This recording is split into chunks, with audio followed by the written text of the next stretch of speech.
I'm gonna give Derek coveralls and a flannel shirt. I'm gonna make a motion that anytime you have dinner, You're invited. yeah, Mayor, just. Well, if you come like Gladys, you can just, you can come. Maybe. They serve food to the retreat open. Yeah, or They serve food unless to we the can do retreat it now. open.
All right, good evening. I'd like to call to order the work session of the Town of Superior Board of Trustees for Monday, October 24th, 2016. Tonight we have Brian Johnson with the Rocky Mountain Metro Airports. Welcome. Thank you, Mayor. Good evening, trustees. It's a pleasure being here. Certainly, as being a neighbor on the Hill, it's good to get out and visit with our local communities, not only the Town of Superior, but Broomfield and Westminster as well. So, like I said, it's great to be here. And I do have a slide that asks for questions at the end, but what I have learned is maybe it's better to put that at the front of this presentation. So please interject my presentation with any questions you might have. I actually have a couple questions right off the bat. Yes. And it has to do with the executive summary and the dates that the executive summary encompasses. It talks about short-term, medium-term, and long-term goals. And the short-term goals were actually, should have been done. It was from 2010 to 2014. The midterm goals are from 2015 through 2019. So we're almost done with those. And then the long-term goals are 2020 through 2030. So those realistically should be the short-term goals coming up real soon. So I'm hoping you can address that. I wish I could. I think, tonight's presentation, I think you're referring maybe perhaps to the master plan. Is that correct? The master plan, yeah, the Yeah. runway, extending the runways and Correct. doing some other things. Okay. Yeah. Yeah, in fact, I'll digress a little bit if you don't. Brian, sorry, that was information staff had put in there. We didn't receive that from Brian. We just put that in as background information for the board, so I apologize to Brian. Okay. So he may not be prepared to answer, but we can always follow up with the board. Yeah, if you'd like, in fact, if I may, and again, I'll ask for your permission, Your Honor, but I guess I would be welcome the opportunity to address that particular question. Sure. And any others related to the master plan itself. Okay, with that thought in mind, yes, we certainly have advanced over the years, and our goals have shifted somewhat. And actually, I think it would do me better at some point in time to come back with maybe more of a formal update in this venue to give you that kind of detail. But I can talk about maybe at the 30,000-foot level about some of the accomplishments at the airport here recently as it relates to some of those projections and some of that development. Starting with the VERV area, as we call it, and there I have got a slide or two on the VERV, but before we get there, I do want to talk about the area that is aligned by Sims as well as State Highway 128 going to the west. That area, when you go back and look at the master plan, does identify that for not only aviation development, which is planned at this point in time, but also non-aviation development, which is somewhat underway. You're all probably familiar with the FedEx facility that has been constructed, that is active.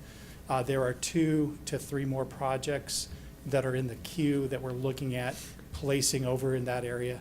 And again, this is the area west of the airport that is considered non-aviation development. There is a part of the Pilatus Corporation, which we're probably very familiar with and definitely thrilled to have at our airport when you think about their long-term goals and how we can contribute as a community and as an airport. But What we're thrilled about with Plattus's development is just, they're in phase one, and their phase one is considered what's called a completion center. And that completion center will be on the corner of 128th and Sims. And there are 2 additional phases that will shortly thereafter follow. The second phase will be a paint facility, and the last phase, their third phase, will be an assembly facility. And we talk about assembly, that means aircraft assembly. So you're going to see a significant uptick both in that area as it relates to the development of hangars and the support campus, the campus, if you will, that supports that kind of activity, as well as traffic, employment that goes along with that, and then also just the real production of aircraft. Now that's maybe 10 to 15 years out. So in the near term, we have the completion center that is underway right now, and then in 2 years we'll be into the paint facility, which is phase 2. So that's just one piece of the non-aviation / aviation part of the airport. And again, I apologize for not having some good slides for you to reference, and I'll look forward to that time where I can bring some of that back to you and clean up some of the facts. But additionally, you reference extending runways. We don't have any plans to extend runways in the next 10 years. We have every plan to maintain our current runway system, which is about 9,000 feet for our longest runway. We have a parallel runway, which is at about 7,500 feet. And then we have a very short runway, which is about 3,600 feet, which runs more north-south. So hopefully that's a little bit of an overview for you. And if you have specifics you want to ask, I'll try to answer those as well. Yes? Brian, one of the things I read in that executive summary too was that there was a desire to relocate the intersection of State Highway 128 and Interlochen Boulevard. And I think that had to do with one of the runways, 11L, 29R. But I didn't know if there was any plans for anything like that happening. Yes, that's a great question. No, there are no plans for that at this time. I think more importantly, and again, I really am amiss at not wanting, there's just so many things rolling around in my mind now thinking, I wish I had that graphic. As an example, you've probably heard of and are familiar with the Jeffco Bypass Parkway, Northwest Edition, whatever you would like to call it. I think that is probably more of the driving force about any kind of aeronautical changes that you would see at the airport. Right now, again, for the type of aircraft that operate in and out of our airport, we're very satisfied with our runway links at this time and don't see a need to extend them. Will we keep them in the master plan? Yes. It's like any master plan process. You go through the forecasting and your facilities and you evaluate your future needs. So yeah, I think there will be some expectation of trying to extend the runway at some point in time, but certainly not within the next 10 years. The priority right now seems to have shifted to the bypass or the parkway, for lack of a better term. I'm new. I've been here a year and a half. I'm still trying to figure out the right lingo.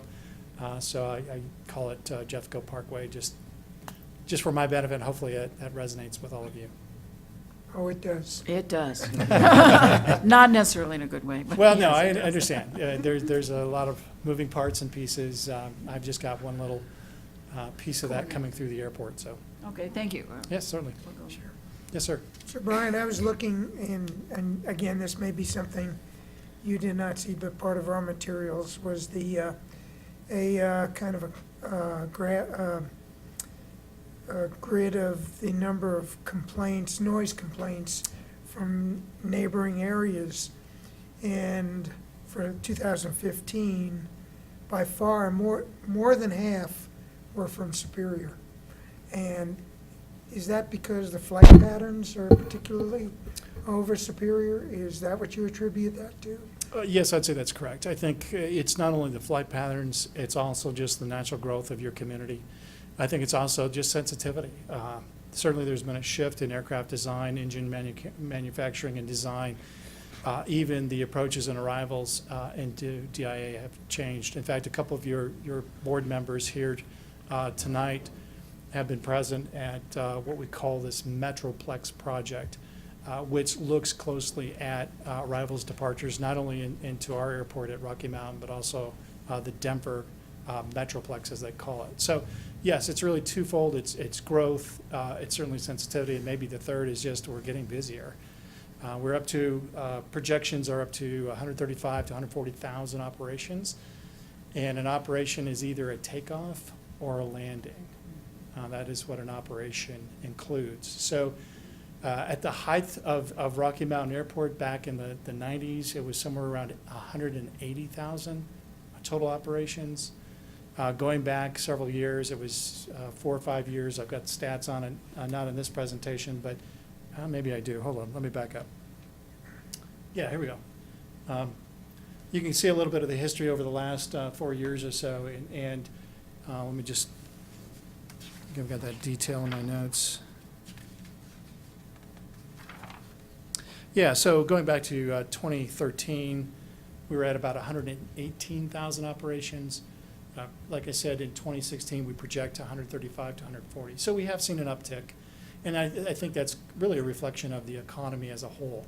We're very fortunate in the state of Colorado, in the Denver metro area. We're kind of riding this economic wave, and you're going to see that filter into your airports then. You're going to see that increase in traffic, whether it's flight training for students trying to fill the vacuum with the pilot shortages, or whether just corporations and private entities utilizing aircraft as a tool to get around and do business. So yes, there's the reflection of the operations and the growth, and then like you were commenting on, noise complaints certainly are attributed. I mean, I was talking with, Rita. yes, thank you, Rita Dozell, earlier, and again, since I'm missing a little bit of a graph, I'll just come over here. This little box down here in the corner is the Omni Golf Course. Level 3 is down in this neighborhood, and as I was explaining to Rita, it's natural for aircraft, probably 90% of the aircraft that depart Rocky Mountain are going to make a right-hand turn. And they're doing that for several reasons. One is because of the granite to the west, so all the jets making that right-hand turn are going to be primed for departure.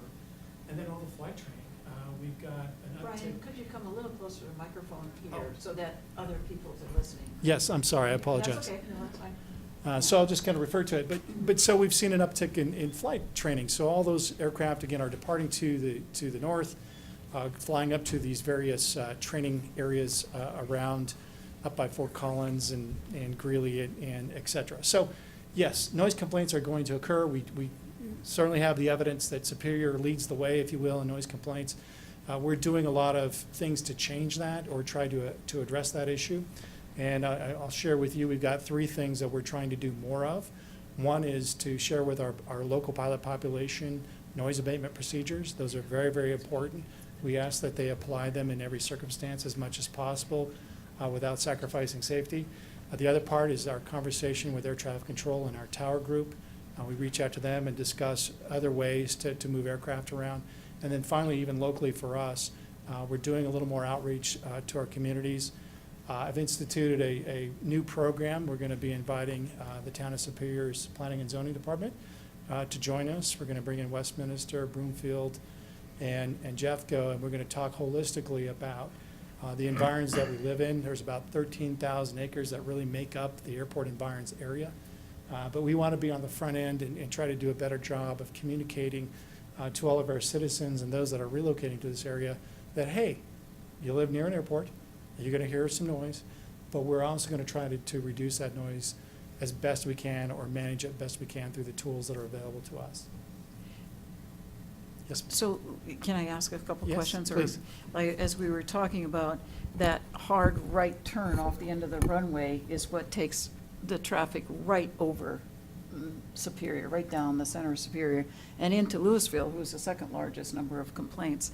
So the question I would ask is if, in your outreach to the pilots, not just to us to tell us, well, that's the way it's going to be, but to the outreach to the pilots is, in every case that you safely can, stay more west and go over the open space before you do that hard hockey stick right turn to go north. And I know so that would be one thing that I would ask on behalf of our residents here is that you continue that dialogue with the pilots to have them go a little further out west before they take off that straight hard right to the north. Strongly agree. I think that's a great idea. In fact, that, again, that kind of gets back to some of the things we're not only revisiting, but also instituting more information and disseminating more information. With Twitter, with all the technology, social media, there's really no reason why these pilots can't pick up on some of these best practices and be more proactive in their departures, especially to the north and northwest. Right, and then as Agreed. you were saying, when you're ascending, of course, if, you were helping me understand how high you're supposed to be above houses. I think it is 1,000 feet, but not in the ascent or descent into the airport. So Cor- could you explain that a little bit? Yeah, too? certainly, correct. There's two fundamentals. I'm a commercial pilot, by the way. I've flown for several years before I got into the airport business. But there are two fundamental altitudes that you fly at. At a minimum, you must be 1,000 feet above populated areas. That is outside of arrivals and departures into an airport. And then if you're over unpopulated areas, which would be open acreages, farmland, then you can be as low as 500 feet above ground level. So there are those principles in play. In the airport environment, that obviously is going to change depending on your descent or arrival profile as well as your departure profile. Right. Just a clarification on taking off. It seems like when they're coming straight off the runway and they're coming towards Superior, that they're going right over before they even turn. Before they make the turn, they're coming right over houses. Because I could swear they're going right over our house. Well, they are because they make a hard right turn. No, but I don't think they're making a right turn yet. Well, they have to, because if you look at the runway, it's pointing to the Flatirons. It takes off to the west, and so basically to the west. So they do make, correct, Well, Brian? yes, but no. It's one of those things, we have two runways. So depending Right. on. Yeah, which if- side they're coming off Yeah, of, which side they're coming off, whether we have a lot of departures on one runway or the other, they could very well be. I'm not sure where you live, but it's likely, I know that the planes that leave our airport, your citizens are being affected, and I know that. Yeah. And I understand, to me, to see this as not only the noise complaint being the issue, but what can we do better as an airport? And I think, it starts at the airport level throughout that pilot community, but yes, it does impact us. And we've got an airport just up the road. Have you thought about, I'm sorry, just the complaints, there's by far the most complaints happened in December, but that's not the most air traffic month, or the highest month of air traffic. So why would that, I mean, it's clearly a lot different. I know, great question, and I don't have an answer for you. And then the It's other it's the question. air. You can hear, certain times you can hear the traffic from the 36 more. It's the barometric pressure or whatever. It's the type of air that you have. You can hear, I don't know what it is It does. meteorologically, but I know Well, that there's a difference. Maybe it's because it's holiday and people want it to be quiet, Well, I that don't know. could be. Well, too. and we do get quite a bit Yeah. of ski traffic around the holidays. I mean, certainly around holidays, you'll see an uptick in traffic. But yeah, to your point, there's a lot of variables. There's certainly the meteorological factors at play, and that is true. In the wintertime, you will hear noise, a little bit more sensitive to it, or be a little bit more aware of it, just because of the molecules being a little bit further apart as compared to the summer being a little closer together. But I mean, outside of that, yes. I mean, there's the aircraft performance, there's air traffic control. That's a part of this. That's why it's great to see the two of you and whoever else would like to attend the Denver Metroplex outreach meetings. It's great information, very interesting, really, when you start to talk with the FAA and learn a little bit more about everything involved in bringing airplanes into the Denver metro area and out again. But yeah, there's a lot of things that play a role in noise and the noise complaints that we collect. If you sit there and watch it, and we've done that with the grandkids, actually gone up there and watched planes take off, and they many of them will do a hard right, to get off of the end of that runway. Right. And so, again, I would just ask, continue the outreach. Will And I do. know you can't require them to, and safety is the first requirement that they have as a pilot. But the ones that are more, like the ones that you were talking about, the students that are taking off and heading north as quickly as they Mhm. can to go out and do their practice flights out there, those are the ones that seem to be, constantly going around on the weekends when they're doing their student and coming in and out. If we can just get them more aware of it so that they aren't doing that. And some of the planes are more noisy than others, Yeah. And I know exactly when certain of those G you know, The Gulfstreams, right. Gulfstreams take off, you know, whatever they are now, whatever The the fighter numbers are. jets. Well, the That's fi- cool. That's cool, that's The cool. noisiest. Those are cool, but, and the ones that are going to fight fires, you know, the Oh, yes. tankers, those we're all going to go, yeah, we live in Colorado, that's okay. Right. But when they're taking off to go practice something, there's no reason for them to Practice over us. practice over top of Superior. Yeah. And they're not going that fast anyway, most of those aren't, you No, know. yeah, no, those are appropriate comments. I appreciate them very much, and we'll certainly take them to heart and see what I can do to Mhm. mitigate some of the issues, at least create that awareness. Yes. So I think the real potential problems in the future, as you grow, this problem grows. Well, yes, and I think it's certainly, you know, if we're looking strictly at noise, I mean, noise certainly is a byproduct of aircraft operation. So certainly as you see that uptick, yes, you will see this noise complaint model or what I provided for you today, you'll probably see an uptick in that. Certainly, that's very true. And I think, again, part of it is, what can we be doing now, me as the airport, and then my own outreach, whether it's to your community or others, and creating that awareness, both internally at the airport, through our user groups, and through air traffic control, like I mentioned. No, you're spot on. It's likely uptick, yes. And then the last thing is, when you want to mitigate a problem, it benefits you to have buy-in. Oh, yes. And so some free air show tickets. F-16s are going, I'm not kidding, is because my son's an amateur pilot, so Yeah. I'm Oh, great. quite tolerant Fantastic. of all this. And when Yeah. F-16s come over, I'm out there watching. Right. But I can see how others are annoying, especially if you have infants who are awakened by Sure. that. So just think of Superior in terms of discounts and all that kind of stuff. If you have buy-in, then we help own the problem. Solicitation of tickets. That's true. It's very true. Is that, I'm sorry, I didn't see your. Yeah, this may be a long ways off in the future, but do you know in the airline industry, in the aircraft industry, is there any research being done or any push to getting the noise level down on airplanes themselves? Yes, there is. In fact, I think if you look at Boeing or Airbus or both those manufacturers, as well as even the general aviation manufacturers such as Cessna or Embraer, you'll find a tremendous amount of energy and effort being put into new technology and R&D. In particular, if you look at the new Boeing 787, it has kind of a tiger teeth back end on the nacelle of the engine. That's for noise. That's for noise reduction. If you look at the intakes of these engines, they have a real tight-looking screen over them. That's all intended to accommodate that engine noise. So yes, it's phenomenal, actually. The technology is just amazing what they're doing. And I would propose to you that many of the jets that arrive and depart our airport, as well as DIA or in the future, will be much quieter even than your piston or turboprop aircraft. It's some of your piston aircraft that are incredibly noisy, and that's just due to the nature of how piston engines work and turbochargers, et cetera. But yeah, you're spot on. It's great technology, and you'll see a lot of that implemented. I've been in a couple of new airplanes, and in the cabin itself, it seems like it's quieter. So I don't know if that's the placebo effect. I expect it to be quieter than it is, or maybe it really is more How quiet. your hearing is It going. is. Hey. Or my hearing for sure. That goes without saying. Well, no, that's a Give me really, another 10 years, I won't hear anything, so it's. well, that's a good point. We're all probably familiar with the noise canceling headsets that we Right. can buy now. Well, Right. that same technology actually is being applied inside the cabin. So a lot of that noise is going away, and it's a wonderful tool, wonderful technology.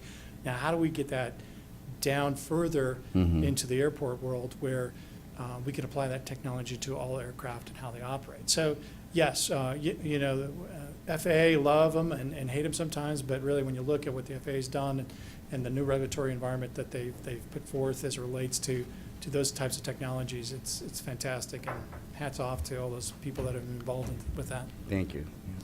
Brian, certainly every airport in the country and world deals with these noise issues. So as a percentage of noise complaints to number of operations, I mean, it's a very, very small percentage. And I'm wondering how that compares with other similar general aviation airports.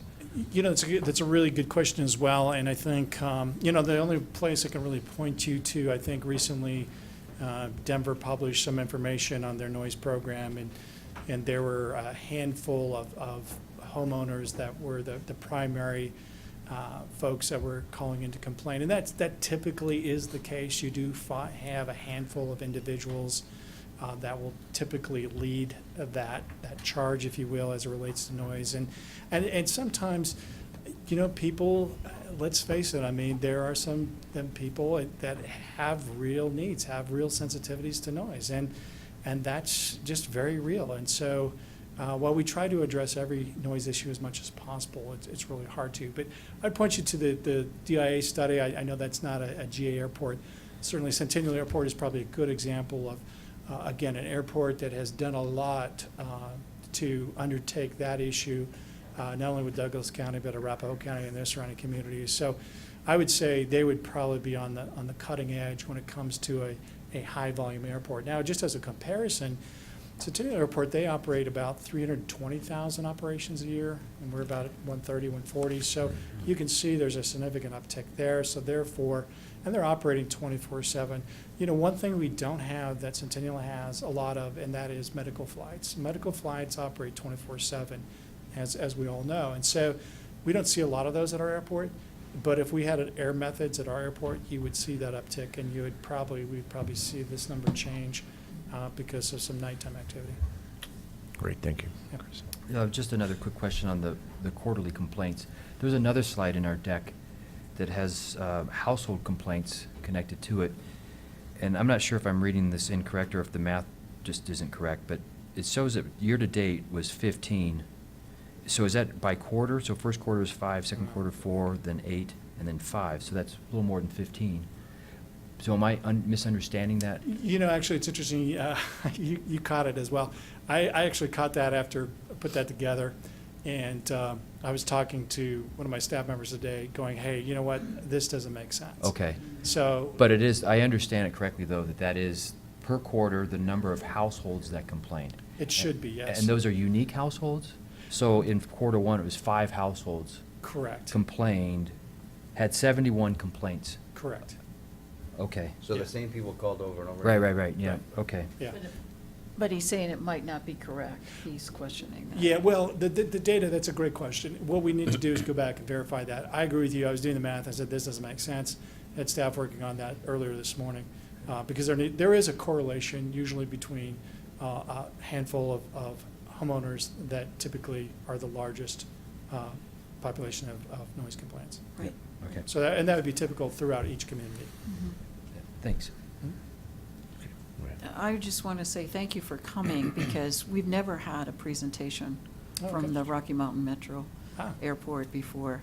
And I think that when Clint and I attended the Metroplex and the Next Gen flight information, patterns, what they were going to do with the flight patterns and everything, particularly around DIA, it was very good of you to offer to come and talk with us. And so Okay. to continue to engage people from Superior and Louisville, I think, too. Right. I didn't hear you mention Louisville in your next group, but I think it would be very good. Yeah, and that's a good takeaway for me. I mean, what we're doing is planning a meeting in early December for our planning and zoning group.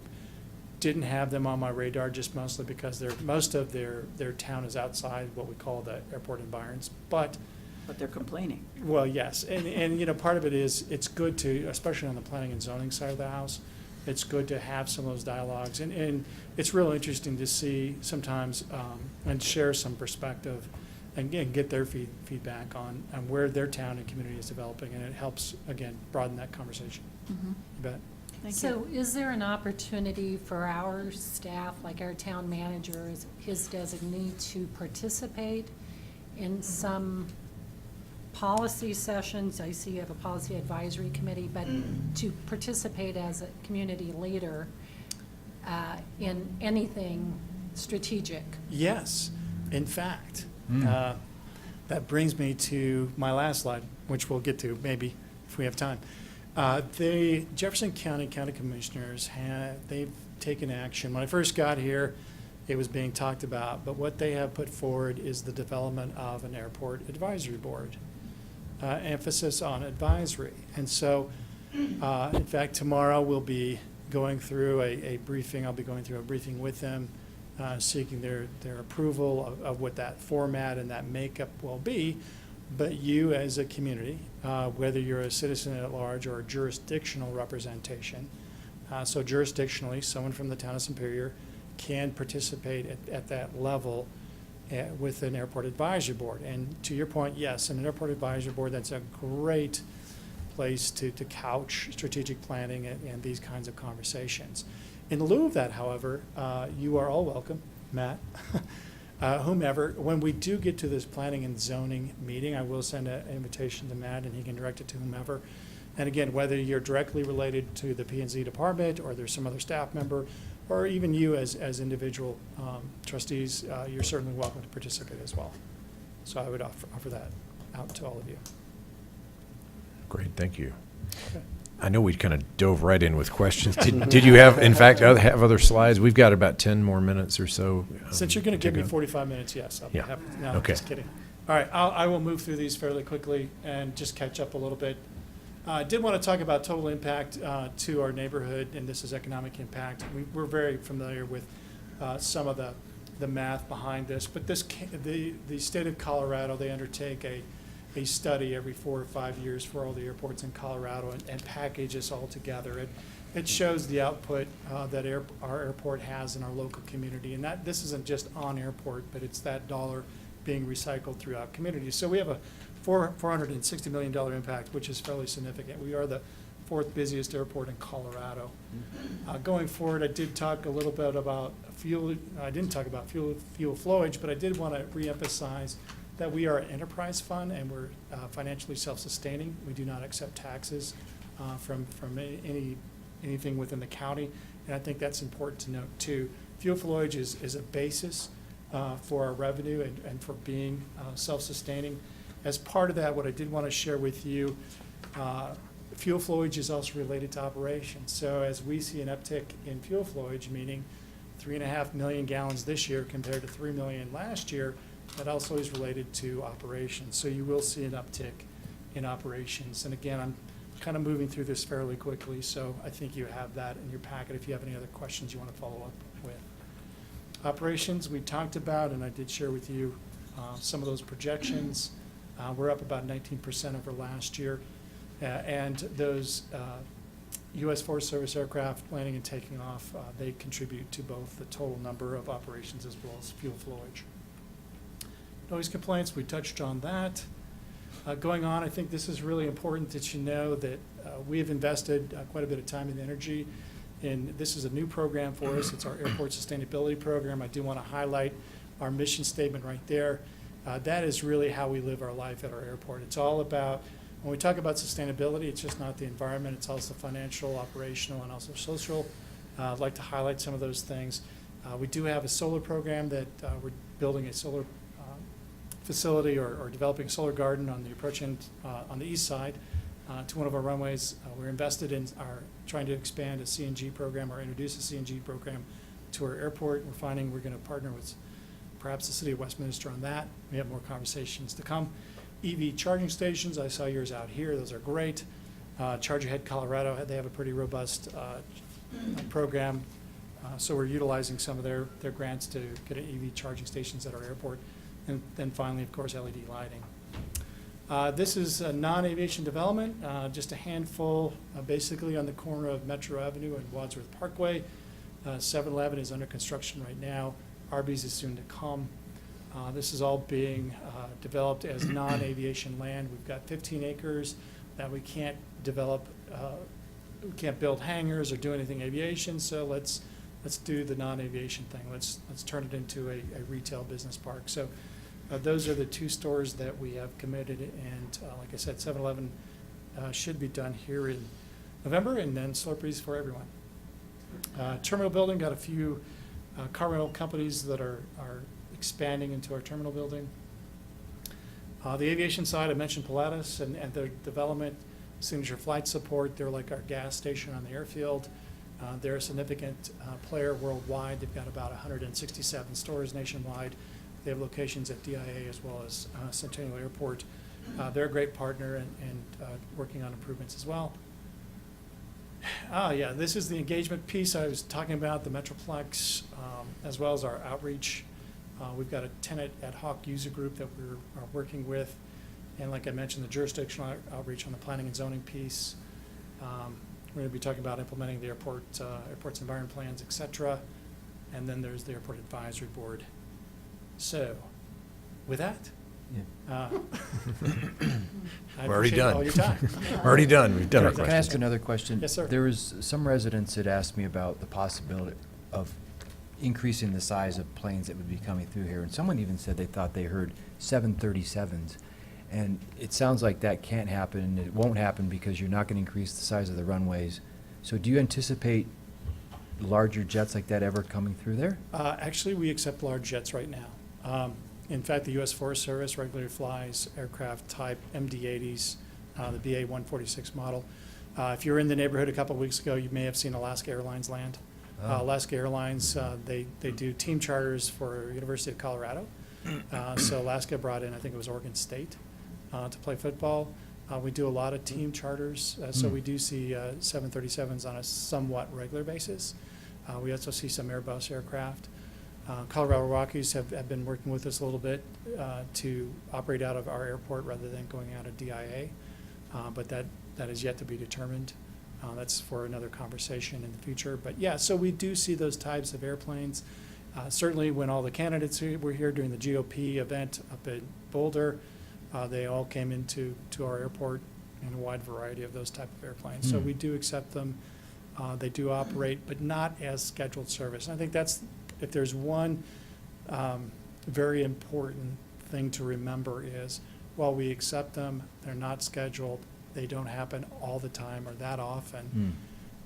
And we stay clear of air carrier air service.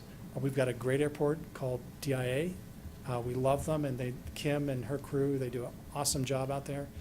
So anytime we get a tickler when it involves air service, we say, thanks, but no thanks. Talk to Kim out at DIA. So that's not in your plans at all? Correct. Okay, Yes. okay, good, thanks. Good question. This isn't a question as much as I highlighted this one sentence out of your executive summary, which you don't have in front of you, but I love this one because I like what it says. Where conflicts exist between this airport master plan and other local jurisdictional plans, the local jurisdictional plan will govern. So I like that comment, and that's why we'd like to be involved. We're one of those local Yeah, absolutely. jurisdictions, and we'd like to be involved as we go forward. And I appreciate that. In fact, I'd love to have all of you involved, as well as other surrounding communities. It's great. We're at a point in time where we should be involved. We should be more for future thinking and really planning, just being considerate of our community and the growth in our communities. Hats off to all of you. Great. Well, we really appreciate the time. Yeah. Do we have and, any comments? Yeah, is there any public comment or questions from the public about the airport? The military jets. Oh, if, They're so noisy. They used to use my red barn as. Gladys, do you, Yeah. okay. I don't want big jets, military jets. There's a comment about military jets are so noisy. I mean, no one can hear if they're listening, so, but, and they are pretty noisy. They don't happen often, that's one good thing, but, and it's kind of cool, like, when they go over, but if they're too often, then they get a little bit. Yeah, and I'm sure we Where- would hear a little bit more Mhm. if they were operating on a more regular basis. Right, right. At one point, wasn't there a requirement that they had to fly in and out of there every so often? I thought that was after 9/11 or something like that, there was a requirement that the military jets had to fly into certain areas. But so when they seem to fly in pairs, they're just doing it just for the fun of it to come up here, or are they actually required to come here and touch down for a bit? Well, it's not that they're necessarily required to come to Rocky Mountain, but they are required to do training. And so whether they use our airport or Centennial Airport or another airport, that's really at their discretion. At the end of the day, they're usually stopping in, grabbing some gas, maybe taking a little bit of break, hopping in their planes and leaving again. We've had Canadian teams through, German teams through, all unified, training with the U.S. Air Force or Navy or otherwise. So they do come in twos usually. But yeah, as far as mandatory training at our airport, it's clearly optional. And quite frankly, I think they come for the view. Yeah, right. I mean, if you're having a bad day, just look out that window. It's a pretty nice view. Breathtaking, yeah. It really is. Have you ever had any flights redirected or any emergency landing, anything exciting happen over there? Well, we have exciting, I think every day is exciting. Yeah. Every landing is just a controlled crash landing. Just joking. Well, you know, you say that, but a few years ago, right before they were practicing for the air show, and it was at Yes. night, a plane came in and landed, and then they had some pyrotechnics go up, and a lot of residents, it lit up the CAC, and they thought, oh my Somebody God, someone crashed. crashed. I saw that. So, Yeah. it if you have was any control over what happens at the air shows, tell them not to do that again. Night. Well, officially, just so all of you are aware, we have no plans to conduct any future air shows. Oh, really? Just so you're aware of that. Basically, it's really the reality that we face, and that is growth. Because of the development of the Pilatus facilities on the west side and the protections required for high-performance aircraft, we're just no longer able to provide that safety for them. So 2015 was our last air show, so Wow. we'll have to figure No out another tickets for way you. to bring you to the airport. Yeah, yeah. How about this? Create some other buy-in. We've got a 5K coming up, tail to tail, I think it's June 17th. So if you want to jog or walk, Oh, it's not in an airplane. You No. actually. 5K. but it starts and stops at an airplane. That's Oh, It's yeah, a- it starts from the tail. But yeah. free You have to fly, run you have pretty all the fast. training facilities there. The way my son got involved is we took him as, 6 years old and 8 years old and whatnot for those flights, that the different, the small Cessnas and all that kind of stuff. And then lo and behold, he took ground school when he turned 16. There you go. Well, the Blue Sky Bistro is pretty nice, too. It is. Good place Yeah. for Is it? breakfast, Great Yeah. place for, we used to eat there all the time when our especially office with was little up there. kids. So Yeah. fun. Oh, yeah. Yeah, it take is. your Well, grandkids in. that one's inside the term, the other one is, what is the one called? Yeah, That's it's like a called lot- Ease. That's new. The It's letter new E, ownership, Yeah, that one, yeah. Yeah, that it's one's good nice new. too. Yeah, that's good. You got a They- couple options. Their coffee's gotten better. There you go. Both of those are good. Yep. Well, thank you. Okay, you. thank you. So Welcome. one thing I'd heard today was, I think a military pilot's saying that a good landing is when you get to reuse the plane. Agree. Thank you. All right, thanks very much. Appreciate it. Thank you. So we're agreed, it would appear that our staff should pursue this advisory board. steady absolutely. attendance there. Be part of whatever Brian's putting together to create this Sounds like group of it's Jefferson community. County is Jeffco putting that together? Or are they requiring you to put it together? No, actually, it will be done through the county, and there is an application process that anyone interested in participating on that advisory board would need to go through. So it's just being developed. Just thinking ahead about the schedule, while hopefully we'll get approval for the policy tomorrow, applications probably won't start to be accepted until sometime after the first of the year. But for you or anyone else, citizens out there that may be interested, just keep dialed in on their website where they have boards, and you'll see that one come up, and then you can fill out the appropriate Okay. application. Okay. Okay, thank you. All right, next we have a couple of advisory committee applicants. Yeah, let's see, we have a couple for, one for ProStack, one for RCAC, and then we have the kids that are interested in the Youth Leadership Council. Suzanne Stanish is here, and her application was for the Parks, Recreation, and Open Space Advisory Committee. If you wouldn't mind coming up and sharing a few things about yourself, and the board has some questions for you. Good evening, everybody. Happy to be here. I've lived in Superior since Halloween of 1997, a couple doors away from Chris. We're on the same street. And my husband and I have raised two girls here, and we just really love it and have really enjoyed the trails and parks and everything, and have loved seeing the way they've developed. And I just thought it'd be a nice time for me to try to get involved and kind of mostly help support the great work that's been done so far, because I think it's really been good. I'm a dog owner too, so I'm especially grateful for all the wonderful dog facility, dog-friendly things we have going, and I hope to be involved in expanding that a little bit if that is something that the community thinks is possible. Any Great, we questions? appreciate your interest. Okay. Questions from the board? A quick question. I'm the liaison for ProStack, but, Oh, I mean, cool. so all transparency, yeah, we've known each other for, gosh, 18 Long plus time. years, yeah. But the ProStack meetings are second Wednesday, third Wednesday of every, oh, that's right, third Wednesday of every month, from 7 to 9:15-ish, assuming that you're available at that time. Yeah, absolutely. And that's monthly, right? Yep, Yeah, yep. absolutely. And then the group is fairly active at Chili Fests and, other town events. They also, when there's a big project up, they'll reach out to the community quite a bit, so there is a lot of legwork that happens, but it's a great committee to be a part of, a lot of Good. fun, yeah. Yeah, I'm looking forward to it. Anything come to mind that the town's lacking or could use updated or improved? Honestly, I think it's great. I've really, like I said, personally benefited from the new dog park. I know that sometimes maintenance over there is a little bit tricky. It's hard to maintain that kind of facility, so I'm hoping that that can be sustained in a reasonable way that's not too expensive.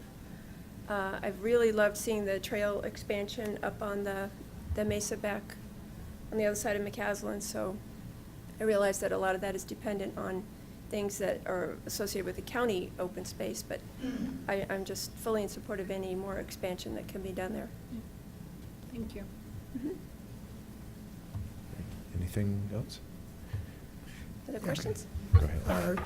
Do you have any main issues you think that are Superior's facing in the upcoming years with respect to parks and recreation and open space?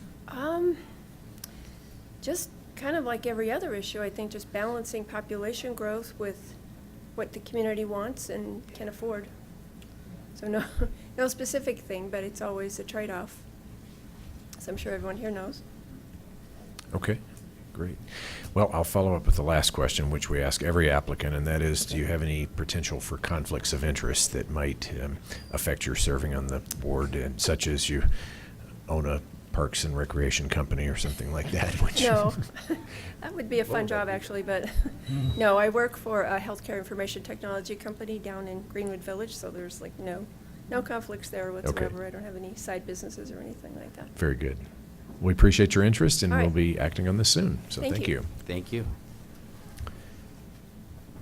We have a application for Recycling Conservation Advisory Committee.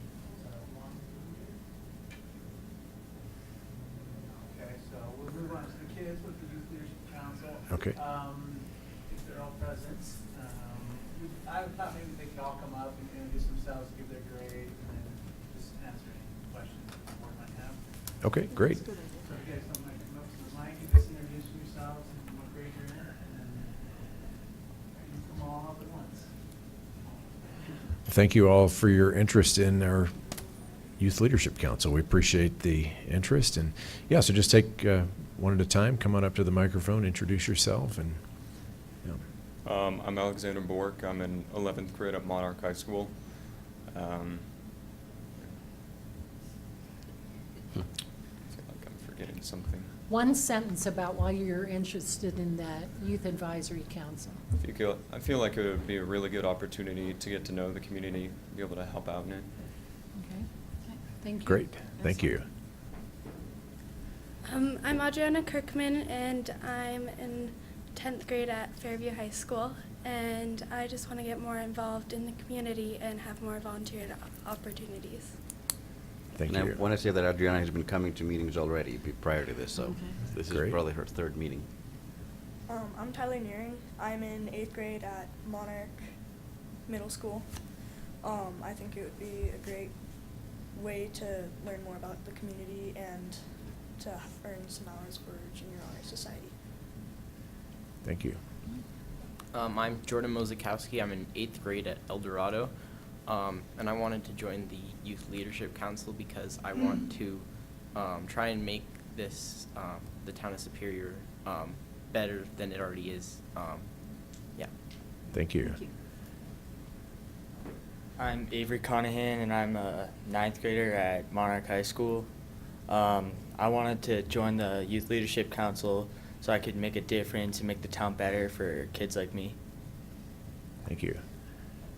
My name is Luke Minton. I am a 9th grader at Monarch High School. I just think it's a great way to help the community and make it a better place. Appreciate that. Well, as you all know, we had to recently take some action and actually increase the size of the Youth Leadership Council charter to allow for more members. So we really appreciate all of the interest, and we do want to take everyone that has interest in being a part of it. So, questions or comments from the board?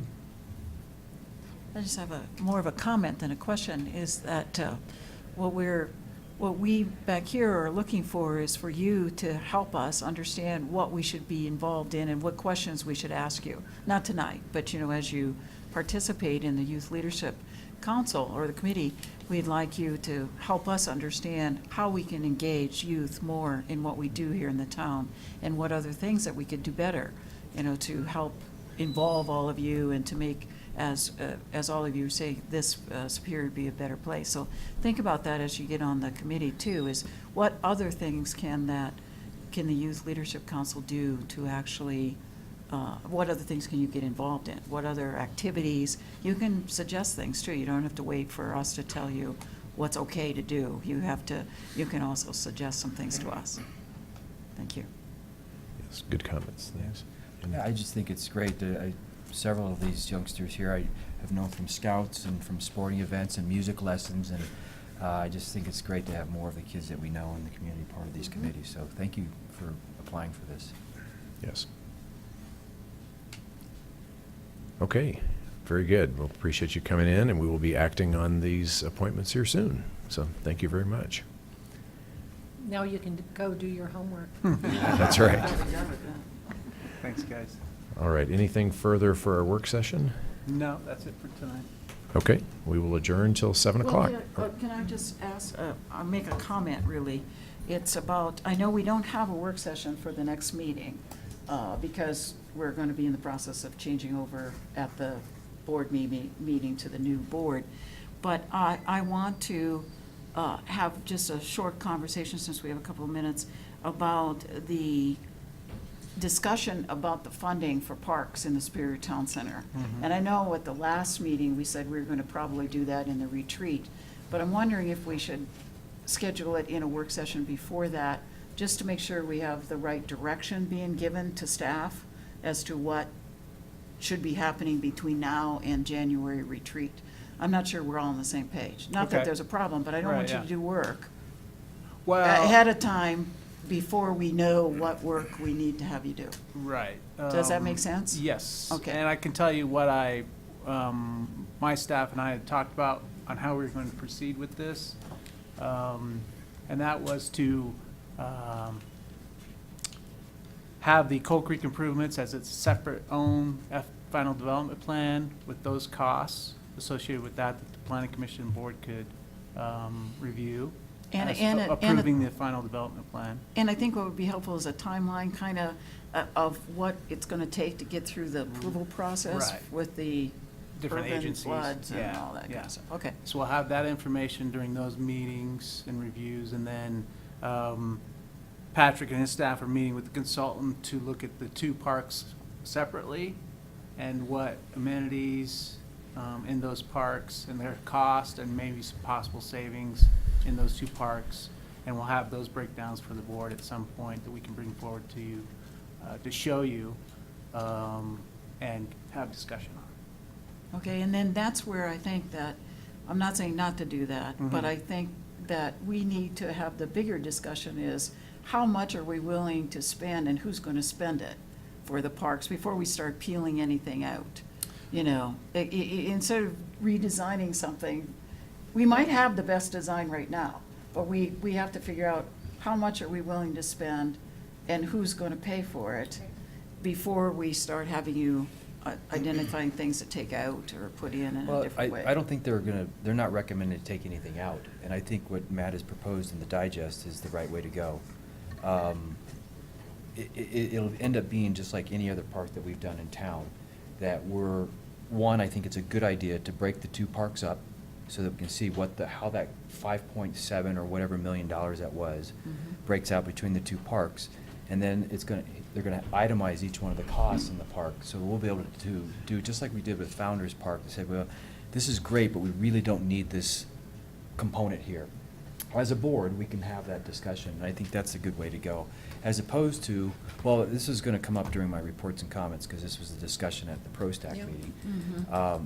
As opposed to waiting to see what kind of indoor space we're gonna need and how we're gonna spend that kind of money, because I think that we're several years, many years out from that. I think this is at least a good first step to really break that down, to see how the parks break out. Well, that's the point. That's the very point, your last point, is that what do we think we're spending for civic space, which includes some fields and park area, and the split between facilities versus park area? What does that $10 million break out to be? We need to have that discussion in our Well, minds. let's go back to what you first said. We have to have a hard discussion, Right. right? About Among what we're spending. ourselves, probably with the newly elected board, since it's not tonight, right? I think we have to have that hard discussion.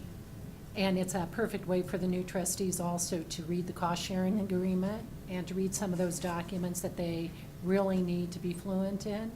But that's a hard discussion. It doesn't exclude what Chris said. I Right. think it includes what Chris said. And then the other thing is that who's paying for it? Because the parks, we're not paying all of the parks, out of that 10 million. That's right. So that, we need to get a better handle on what can we expect Yeah, from the that's- town center developer versus in the TIF, and what we are contributing out of our $10 million pot of money that we have. Yeah. That's a discussion I would like to Yeah, have. because you'll need that information for I forget what they're calling it, Park 3, Central Park, I think they called it. The Central Park And- Park, Central And then the Park. Village Green costs. I mean, you'll Right. need all that information to be able to make an educated, discussion decision on how 'Cause you our- want to right. proceed. Right, because So- right now, the Park 3 and Park 4, the Village Green, add up to $1 million, their current estimate. More than $1 million. 608 for the Village Green and 300 and some thousand, 377 or something like that for the 20% of the Central Park, if that's what we end up with. So we've scraped off $1 million already if we go along with that first estimate. So these are So is it, discussions I think so we is should it have. possible to, I think that's a decent idea to have a work session on I don't have on any that work topic. session time available until after the first year, but we can do it during one of the regular meetings. No, So- 6 o'clock on the next meeting. Yeah. Well, that's Why- before the new board Yeah. has been Sworn in. sworn in. Yeah, I don't. Okay, I- okay. we wouldn't be We ready. wouldn't have Okay, one, next yeah. all right. Well, Yeah. but the thing is, we don't need the new board to be sworn in. We would take the existing members, and aren't. You want us to be here at 6 o'clock? Sure. Uh, Better be food. We can take the existing members and invite the newly elected to attend as watchers. but you just said and you don't have- regular residents. Yeah, we wouldn't be prepared with the information. But if there's for the anything next else for the work session next time, I hate to lose a work session Could just still in have a principle. discussion. The discussion would be about the $10 million and how it might be split up and some of that, Right. not what to leave in or take out of Parks 1 and 2.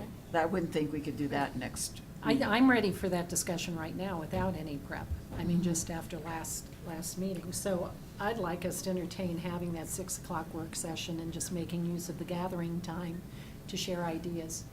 And it might be good to have the outgoing board members to be part of that to help bridge that history connection, historical knowledge, the transfer of knowledge. I don't know, I just would like to have it before January. I think it would be Yep. helpful. So, Pat, is it possible, when can staff have the breakdown of the parks 1 and 2, and then itemized what each one of those components in the parks cost? Probably that second meeting in November. We would have enough time. Yep. So I think it would be good to see a presentation on that, and discuss that, just like we've done with, the same process we've done with other parks in town. And I think that's a good starting point. And then if we want to continue and have a discussion, a separate discussion about how we break out the $10 million, I think that's fine too. But we should still continue working on the two parks. We kind of Okay. said two separate things here. Totally did. Yeah, But yeah. we started the discussion on the two parks, and I think that we should continue that and not hold that up.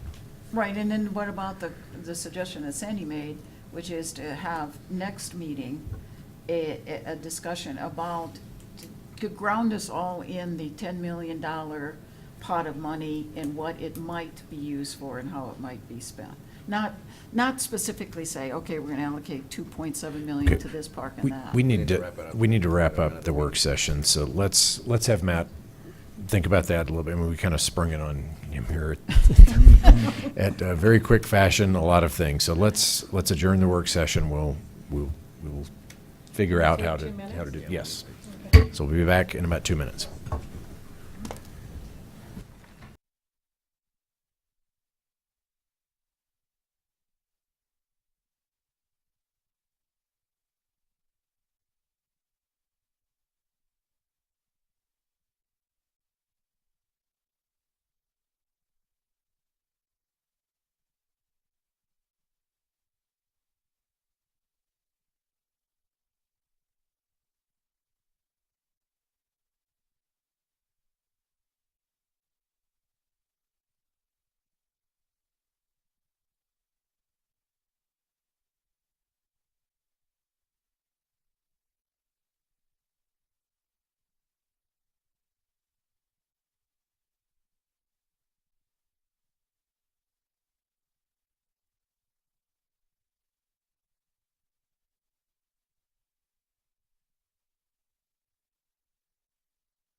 Good evening. I'd like to call to order the regular meeting of the Town of Superior Board of Trustees and Superior Metropolitan District Number 1 Board of Directors for Monday, October 24th, 2016.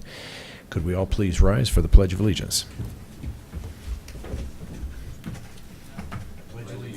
To the flag of the United States of America and to the republic for which it stands, one nation, under God, indivisible, with liberty and justice for all. Thank you. And then roll call, please. Mayor Clint Paulson, Here? Mayor Pro Tem Chris Hansen, Here. Trustees Joe Sorelli, Here. Rita Dozell, Here. Elia Gagores, Here. Sandy Pennington, Here. Town Manager Matt Baggs, Here? Town Attorney Kendra Carberry, Here. Town Clerk Paul Sarah.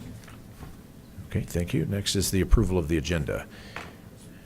Anyone have anything to pull or any I just have changes to the one agenda? comment that we corrected the September 2014 date and made it September 2015 as it relates to the letter that we sent suggesting we were going to do the community space. You know, it dealt with that $50 million bonding question that was in there. So we just corrected that in the minutes. It was 2015, not 2014. But, so I don't have to pull it, right? I just wanted to make sure. Yeah, it was just a correction. And Phyllis has already corrected it, I think, in our packet, too. I'm gonna pull 13H. Okay. All right, any other changes to the agenda? Okay, motion to Make a approve. motion to approve the consent agenda minus 13H. Okay, Second. motion by trustee Gregoris, second by trustee Sorelli. All those in favor? Passes unanimous, thank you. All right, next is reports, questions, and issues, and I'd like to start this section of the meeting with some recognition of our two outgoing board members, trustee Eli Gregoris and trustee Joe Sorelli, who have been serving with us for 10.5 years and 8 years. 8+. 8+ years. And I'd like to recognize them with some plaques to recognize their service. So why don't we all reconvene down in front of the dais and present the plaques and take some pictures.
All right. I just wanted to say to both of you, it's been a tremendous pleasure serving with you both these last 2 years. I appreciate working with you. Even before I got elected, you were both very encouraging to me to run for office, and I'm glad you were, because it's been tremendous fun, and it's been an honor to serve with you, and just truly appreciate both of your contributions to our town, and I know all of the residents do as well, so thank you very much. Thank you. Thank you. I'd just like to say I feel like the town has contributed more to me than I've contributed to the town. It's been a real pleasure serving the town. Great. Okay. I imagine other board members probably have things and maybe want to incorporate them into your reports section. So who'd like to start? I'll You go wanna first ahead? because I All have right. been thinking about this for Great. for all week, actually. Great. So it was April, I guess the second Monday in April of 2006 that I first sat here. That was a time when my kids still called me daddy, actually. That's how long it's been. It was a time when I didn't have any gray hair either. And I'm not blaming the service here for all the gray hair that I have now. But, you know, I have one sign in my garage from the very first campaign, which was, you know, I was elected 3 different times, which was unity and honesty. And when I first ran for the board, the first board that I was part of was not only just divided, but there was a lot of enmity and a lot of just difficult feelings amongst members. And I hope that I've, you know, over the last 10 years, collaboratively and behind the scenes, just brought people together. We have disagreements on this board, but there's a lot of respect, mutual respect among every single member of this board. And also former Mayor Pro Tem Deborah Williams, too. And that's been, you know, one of the best things about serving. The second thing has to do with honesty. I've always told you the truth. Maybe it wasn't always popular. I know when I first came on the board, I was, you know, probably most of the votes were 6-1. I was the lone voice. But, you know, things have changed over the years. But most of all, I'd like to thank, first of all, the two mayors, Mayor Andrew Muckle, that I served with for 8 years, and a good friend. We go ways back, and Mayor Folsom. It's been an honor and a privilege to serve with both of you, with Trustee Dozell and Trustee Cirelli and Trustee Hanson and Trustee Pennington. We've shared a lot up here over the years, and I don't want to forget Trustee Williams as well, and previous board members. It's great serving on this level. You know, when you go to the state level or to the federal level, you know, you get into politics and political parties and all that stuff. Here, you don't do it for the money, that's for sure. You do it because you love this town. And I have loved serving this town. I love Superior. I also want to express my gratitude to Matt Magley as our town manager. You're my third town manager that I've had over the last 10.5 years. Yeah. But, you know, you've steadied the ship, and you're just steady as you go, and I really appreciate the way that you run this town. Really appreciate Martin and Patrick, I don't know if Patrick is here, and Paul, as you lead your departments, and really all the other members of the staff. You have a great staff. You've hired great people, very loyal people, hardworking people. They work so hard for this town behind the scenes.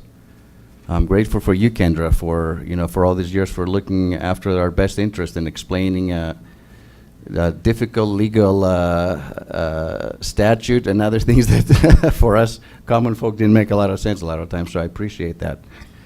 I appreciate you, Phyllis. You know, how many years have you served here? Because I know you trumped all of us cumulatively put together. How many years have you been here? 43. 43 years, okay. So 10 years is nothing, actually, compared to Phyllis. You know, I also want to thank all those who have served in our advisory committees. You know, dozens and dozens of people over the last, 10 years that I've associated with who really volunteer their time, you know, behind the scenes, who also love this community and give their best talents and efforts. And I just want to go just down for a couple of minutes down memory lane. The last 10 years, there are a lot of things that I'm proud of that we have collectively, been involved with. Just starting with our parks, because parks was a big thing for me starting off. I believe the first, if I go back chronologically, Williams Field, was that like the first one in the last 10 years? Yeah. You know, and think about all the teams that I've played and all the kids that I've enjoyed and their parents and all the visiting teams that have come to our town, and I've played all these games down there. Certainly, Founders Park right here, original town, was very important, I think, for me to have something in this town. A lot of times the focus has been up in Rock Creek, but to me, original town is the heart of Superior, and I really appreciate it. It took us a while, but we got it done, and it's a beautiful park. You know, the dog park or Autry Park that we have. What other parks do we have? I know there are more. There's more. What am I forgetting? Which is the one you're forgetting? El Dorado Park, yes. Trustee Pennington's backyard. El Dorado Park is the newest park, right? So I hope when that's christened and we have a ribbon cutting ceremony, you don't forget Joe, and I would love to participate in that. And of course, looking to the future, you know, the parks across the street in the town center. There's been a lot of great things that have happened here. I think just our festivities and the Chili Fest and the 4th of July and the way that things have expanded and the participation has been incredible.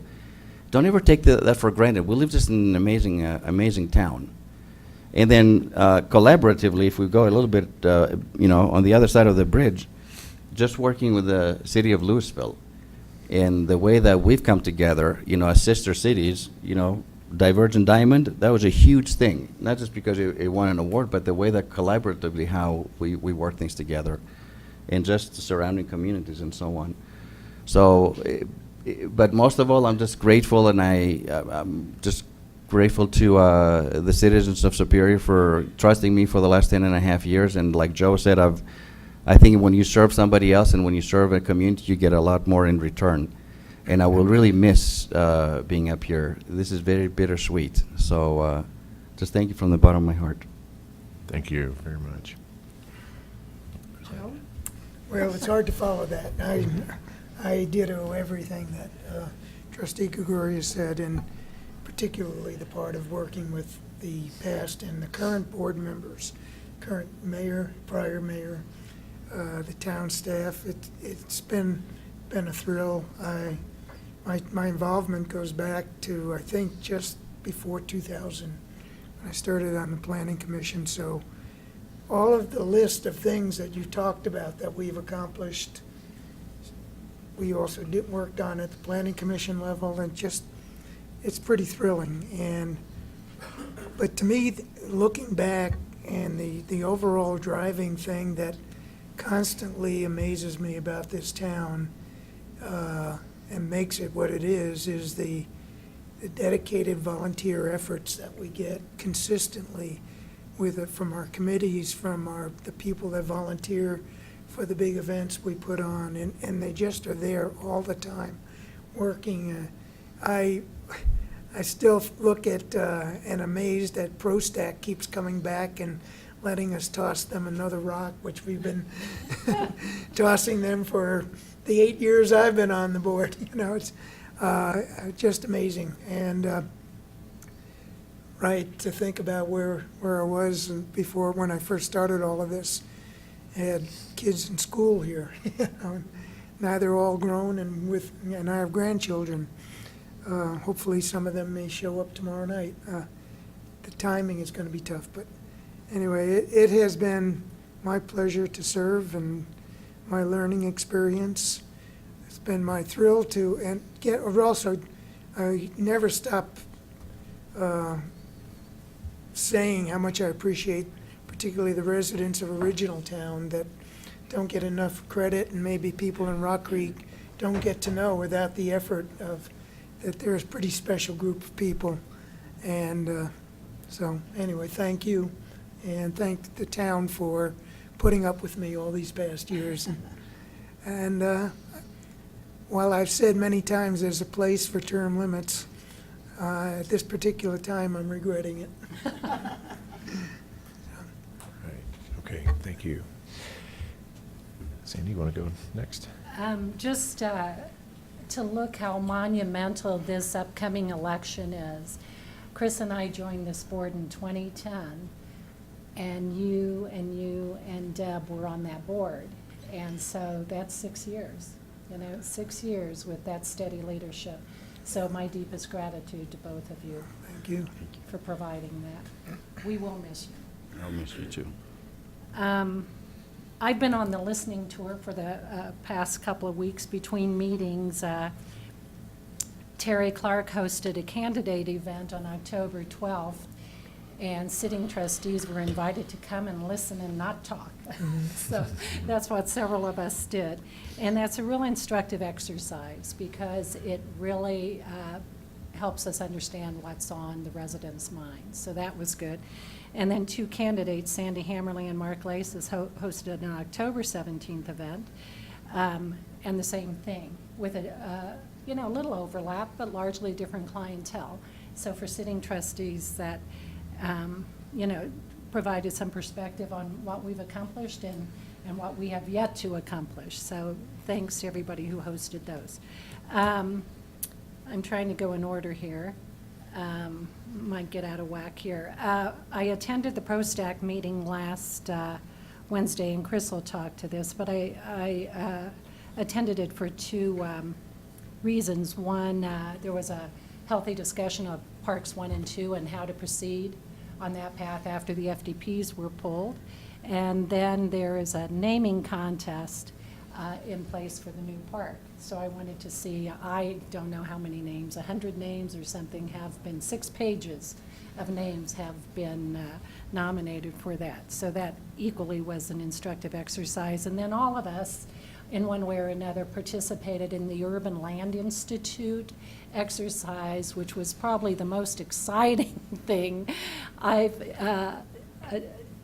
experienced in a long time, in terms of just visioning on the Superior Marketplace and what might be done. So I'm sure the mayor and other people are going to talk about that, so I won't go into any more of that. But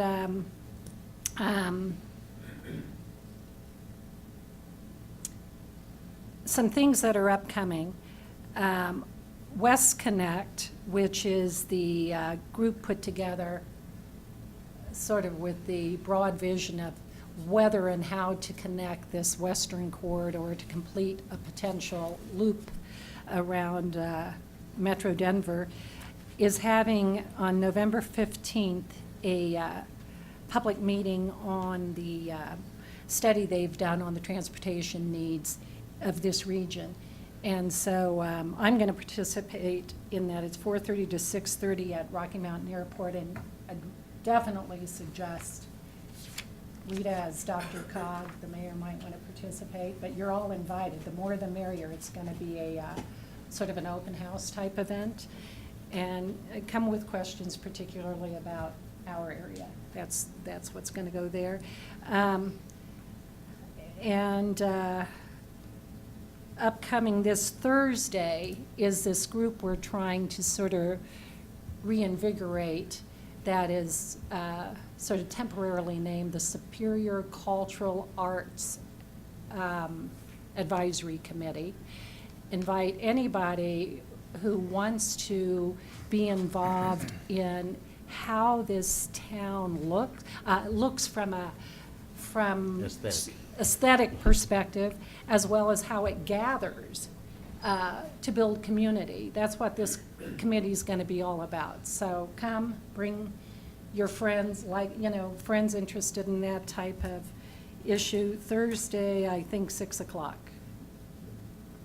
I think that's the correct time. And then do not be surprised if my first Fridays of the month is moved a week early in respect of the election, because we've had a lot of talk at the last 2 months of first Fridays in September and October, and now's when the rubber meets the road. So I'm still contemplating whether or not I'll move that up a week. So that's that. And School Parcel Park, exciting, exciting, exciting. However, it's disturbing, and I want to say on camera, it's disturbing because already somebody appears to have deliberately driven on the new grass on the boundary of it, torn it apart, and likewise, there has been dog poo on the Great Lawn already, and it's not even supposed to be walked on. And I was walking around it last night, and kids are so excited. They're already playing on that basketball court, and of course they can't come through the concrete path. They're coming over the newly planted grass. So let's all be advocates for these projects, because it's very expensive. This is $3 million. And let's not be shy about going out there and educating our youth and our adults gently about how we expect each other to behave. The same at Williams Field. We've just done this massive, expensive relaying of the turf out there, and on National Night Out, there were numerous people with pets on it, despite the big sign that says no pets on this, because if pets urinate on it, guess what? The kids play in that urine. So we don't want that to happen, right? So, and then I wanted to just put a word out there. The Youth Advisory Council, I think, can be very natural ambassadors to their peers for helping us protect these great features we have in this town. I have one more meeting with them, November 1st, I'll bring that up. So I think peer pressure is probably the best thing in terms of, hey, do you want to really tag that with graffiti? Because that costs thousands of dollars to fix, et cetera, et cetera. So let's just come together as a community to really treasure these amenities. And with that, I'm going to pass it on to somebody else. Could I just report on a couple of things? Sure. After? I had my final meeting with the Historical Commission last Friday. A great group. Somebody needs to look forward to being their liaison. You'll be rewarded, I guarantee you. One concern they have, the Tombstone tour that we've talked about, they're not going to do it this year. Just it's too hard to work with getting people up there with the work going on behind the ice rink and so forth. But what they are concerned about, and not to be forgotten, and Matt, you might remember, you and they perhaps met with the developer at some point about what the plans were for near the cemetery. And they had the idea that there was going to be a permanent access and perhaps some parking up near the cemetery. And let's not forget that.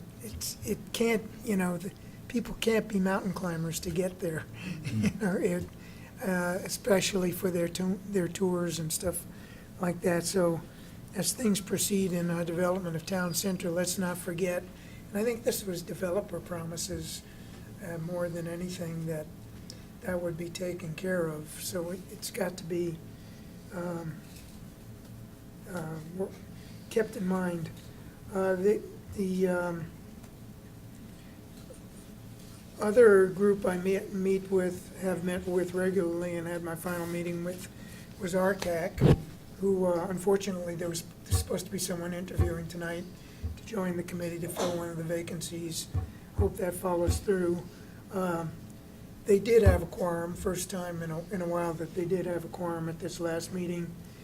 They are working on their sustainability measures to present to the board, and they did have their leadership elections, and Ezzy Snell is the new chairperson. He is really good, and he's kind of the leader on this sustainability project as far as doing the groundwork.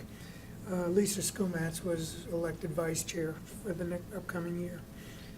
And let me see, finally, next Monday, the 31st, will be the Rocky Flats Stewardship Council meeting. It's a meeting that I will be going to, but I'm not sure how to report on it because the next board meeting will be after the stewardship, after the transition. But that's a significant meeting that I would recommend board members and members of the community attend. For one of the main things they're going to cover is the actinide migration report, and that is fancy words, but how plutonium, uranium, and what's the other one? Americium migrate on the lands of Rocky Flats. That's their study of how they move, and that study drove many decisions involving the cleanup program, and to understand that study and how that drove decisions would be of benefit to everybody.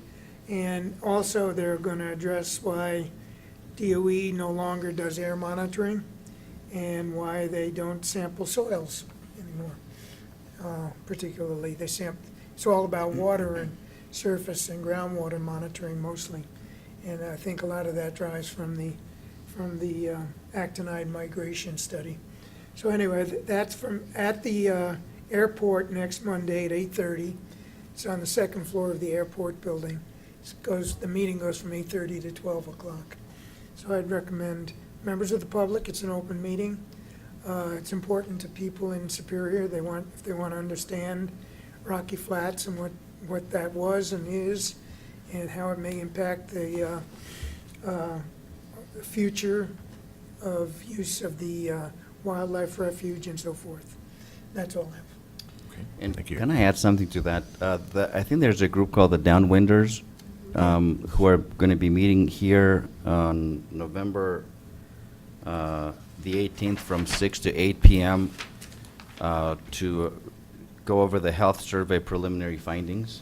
So I think that may be something worth attending. That's 6 to 8 p.m. on Friday, November the 18th. And they're going to have like a community meeting and a Q&A afterwards.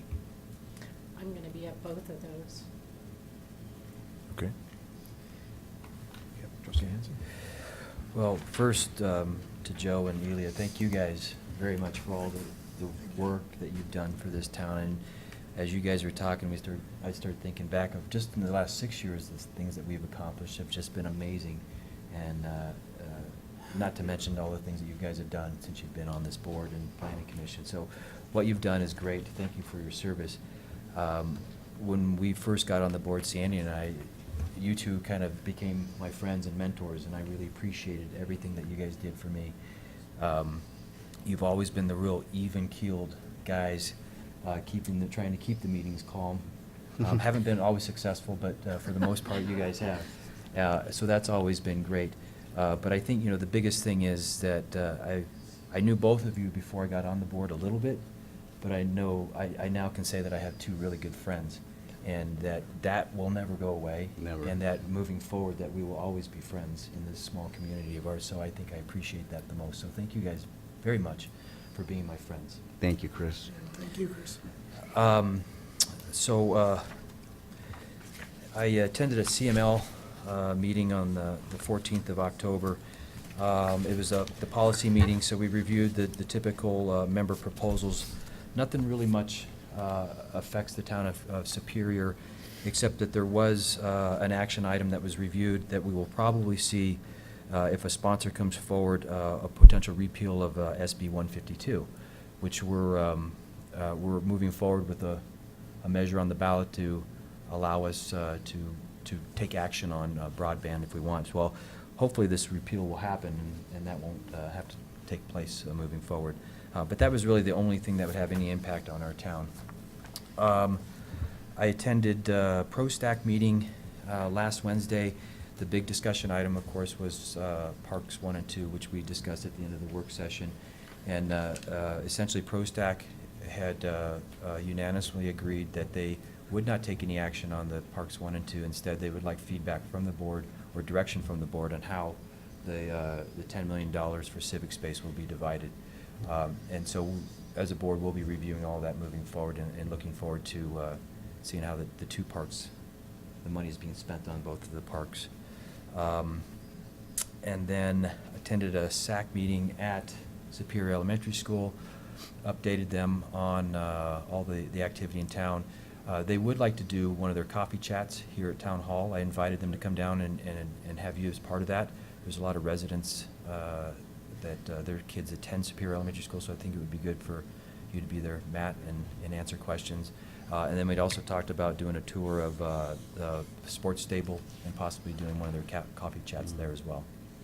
So, and that is it. Okay, thank you. Rita? I would like to say that as trustees, we serve the whole neighborhood of Superior, and that's what I think is very special. We don't do wards or just a certain part of it. We serve the entire town, this neighborhood, and sitting here, that's what's special for me, is that I'm sitting here with my neighbors. I'm not sitting here with just another trustee or an elected official. And I knew Elia before we all got on these boards, and Joe, he's my neighbor just down the street. So I appreciate actually being able to be here for 2 years with you as you close out your term, and I've kind of started my term, but we've been neighbors for over 20 years, and I appreciate that more even than sitting here going through debates late into the evening. So thank you both for your service here. Okay, my report, I also attended 2 candidate forums, and I want to thank the candidates again for their participation in those, because it's not easy, I know that, and I appreciate all of your engagement and willingness to participate in those forums. On October 19th, last week, I attended Dr.Cog Finance Committee. Seems like that's all I'm doing is going to Dr.Cog. And Dr.Cog Board of Directors meeting. Biggest item of interest is that the Volkswagen and Audi Emission Settlement Trust is being established. And that's to settle claims regarding the Audi not controlling emissions. You know, they made when your car went in for emissions check, they had the computer turned off or turned it on or whatever it was. Anyway, so $10.3 billion is going to be used to buy back vehicles that were affected by this. So if you have one of those cars that had this on and off switch, Audi, Volkswagen, and Porsche will be buying back your cars. $2 billion is going to be used to purchase new zero-emission vehicles for people that were affected by this. And the part that was most interesting to Colorado and the Dr.Cog Board is $2.7 billion trust fund will be used to mitigate NOx. I nitric oxide, I think, I don't know, emissions anyway, that impacts Colorado specifically. And Colorado gets $61.3 million. So in Colorado, we will actually be receiving $61.3 million from Audi, Volkswagen, Porsche. And that money will be used to purchase replacement trucks, buses, school buses, shuttles, freight vehicles, forklifts, airport ground equipment, and light-duty vehicles. So it's not clear yet the split between public-private, between business, large and small, but clearly we could potentially participate if we choose, as a community, as a local government. They're putting the application process together right now. It has to be approved by the court, so it all happens starting next year sometime. But it's significant, the money that's going to be coming. And then out of the other $2 billion to purchase zero-emission vehicles, part of that will come directly to Colorado as well. So we're going to benefit from Audi, Volkswagen, Porsche for their error in judgment. On October 20th, I attended the Urban Land Institute TAP, the Technical Advisory Panel on Transit-Oriented Development Opportunities, RBRT, and as Sandy was saying, that was the best 2 days I've spent in a long time. It was really exciting to listen to all these experts that gathered together here based on a grant we received from Dr. Cog and also our participation in spending some money to bring those people here. And they just looked at the opportunity, interviewed tons of people, and came back with a vision kind of presentation of what might happen. And the presentation was very excellent and exciting. And what I got out of it, well, there was a lot of points. I took 2 pages of notes, but the experience Superior, what the people that sat up here at the board that gave the presentation said that we have a unique experience in Superior, and we need to capitalize on that. And they went through what makes us unique in their perspective. So I think that we can work with that too. The Superior experience of Superior or experience Superior, both with athletic Boulder Valley Ice things that are going on over there and all of our parks and trails and connections. And it was very good presentation. And then my question to staff is kind of just a rhetorical question at the moment is, as soon as we get the presentation completed and given to us, will we be putting that on our website? Yeah. So that would be very good, very interesting, I think, to share with everybody on the Town of Superior's website. So with that, I'm done. Thank you. Okay, thank you. On October 11th, I went to the 36 Commuting Solutions monthly meeting in Broomfield, and I was the designee to give the US 36 Mayors and Commissioners Coalition update at that meeting. The next day on the 12th, I was here at Town Hall for a meeting with staff, representative from Boulder County Open Space, and some residents from the Sagamore subdivision to discuss the mosquito issue that we had over the later part of the summer. And so the county open space representative kind of explained some of the conditions that led to it, and we also have had some good follow-up discussions on kind of what will be done in the future to hopefully mitigate that. So I appreciate the opportunity to kind of bring everyone together, get everyone up to speed, and then also line out some good steps forward so that we hopefully address that properly in the future. 17th, I attended the Sports Stable Candidate Forum and appreciate the candidates also for having the initiative to put that event together and all the candidates for participating.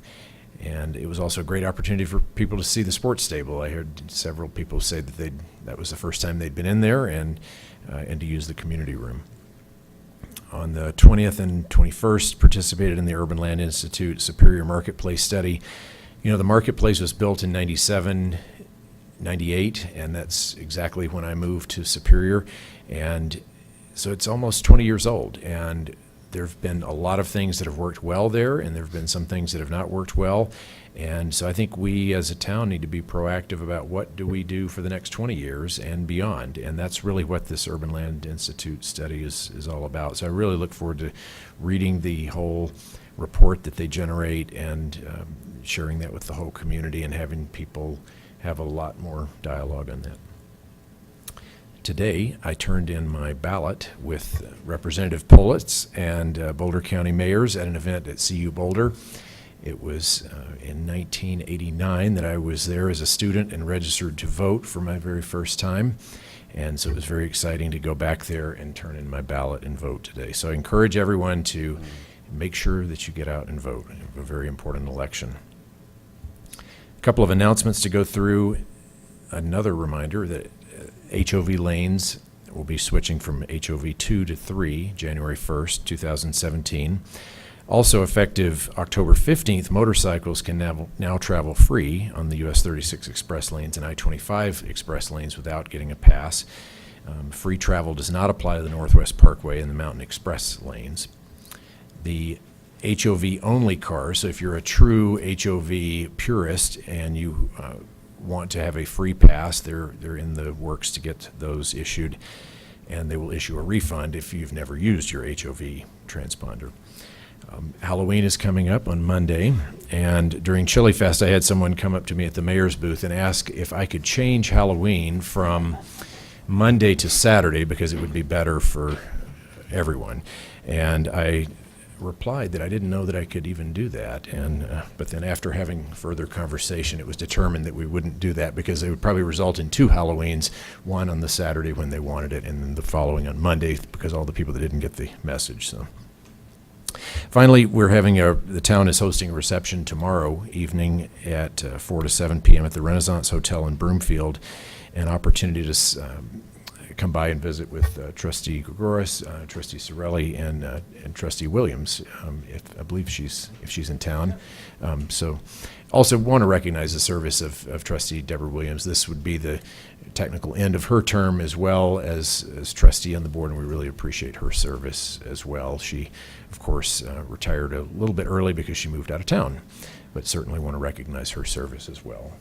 We have 3 outgoing trustees. So, all right, that's it for my announcements. Anything further? Yeah, I just had a couple of thoughts as I was thinking, like, what did I forget? So a couple of things that happened early on, I think Joe and I would remember, was the acquisition of open space. Now, I know we haven't bought any open space in a while, but that was a significant achievement, actually. And there's still some parcels out there that hopefully will, with this board or the future board, will be able to have an opportunity to purchase.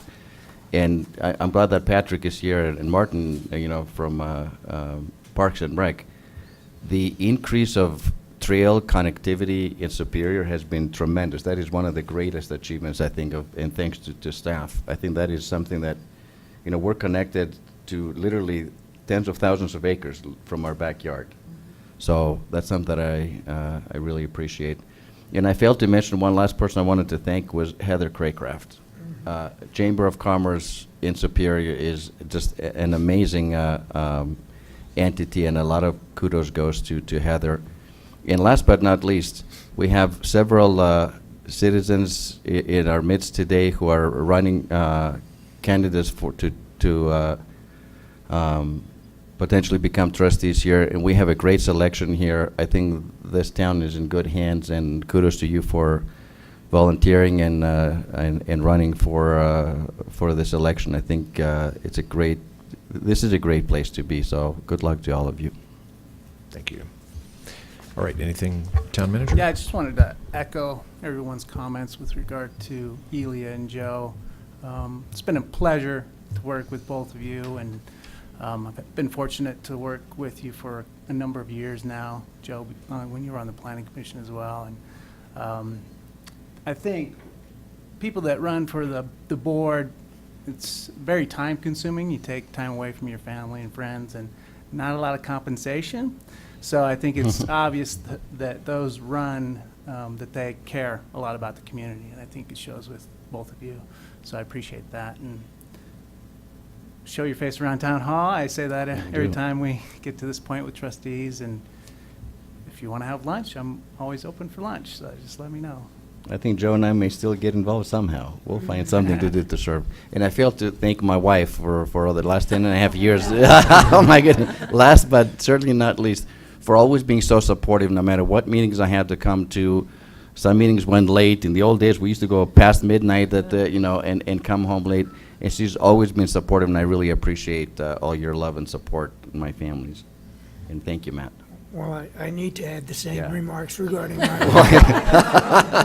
don't know how we recovery time forgot now. that. Yes. Recovery time. Yeah, oh, boy. And that goes for, well, almost, it's more than 16 years of late meetings and so forth. So, yeah, and planning vacations around meetings, that was always tricky. So, again, Thank you, Matt. That's all I have to say. Okay. And Kendra, any announcements? Just the same, I wanted to say thank you. It's been a pleasure working with both of you. I appreciate your time and your attention to detail and, you know, your ability to sometimes read my complicated legal memos and make sense of them. So thank you. Thank you. Thank you, Kendra. Thank you. And Phyllis? Well, I guess I'll chime in and say thank you, and it's been a pleasure working with you, and I know I've been on the planning commission with Joe for all those years, so I will miss you, so please come back. We will come back. All right, thank you.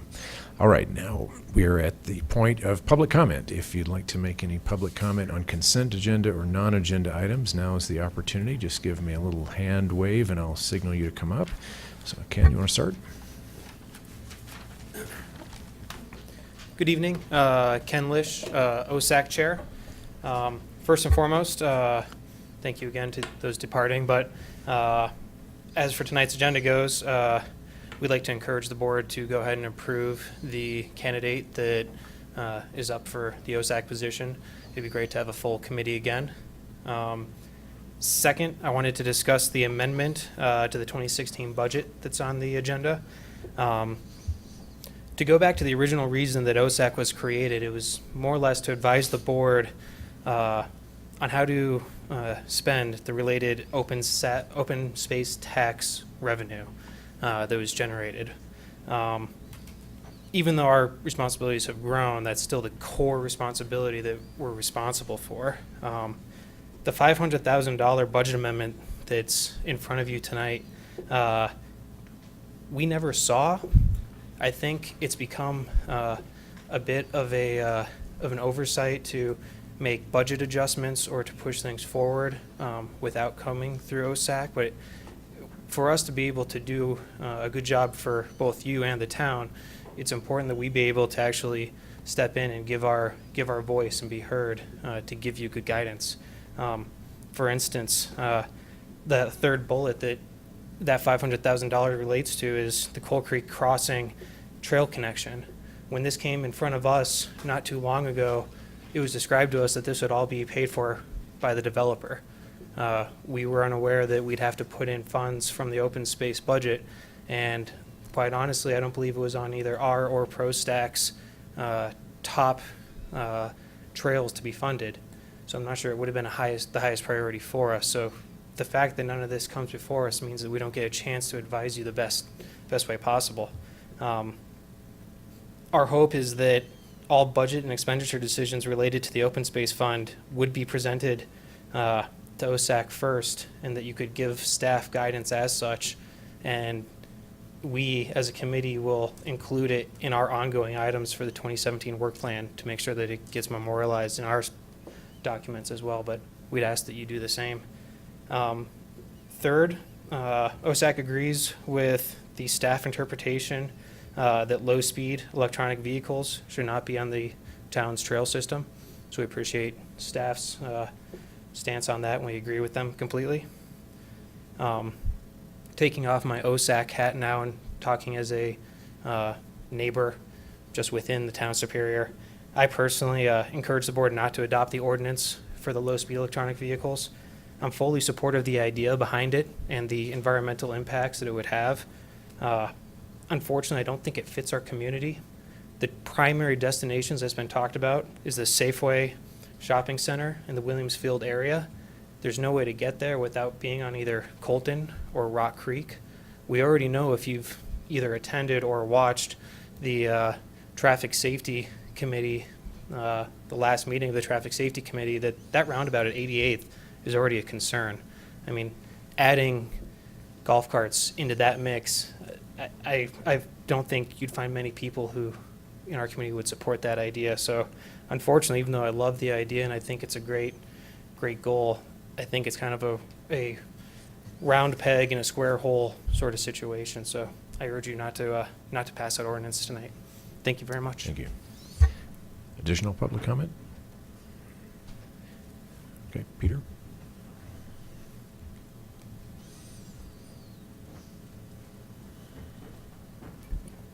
Peter Bottomley, Superior resident. I just want to speak to the low-speed electric vehicle agenda item as well.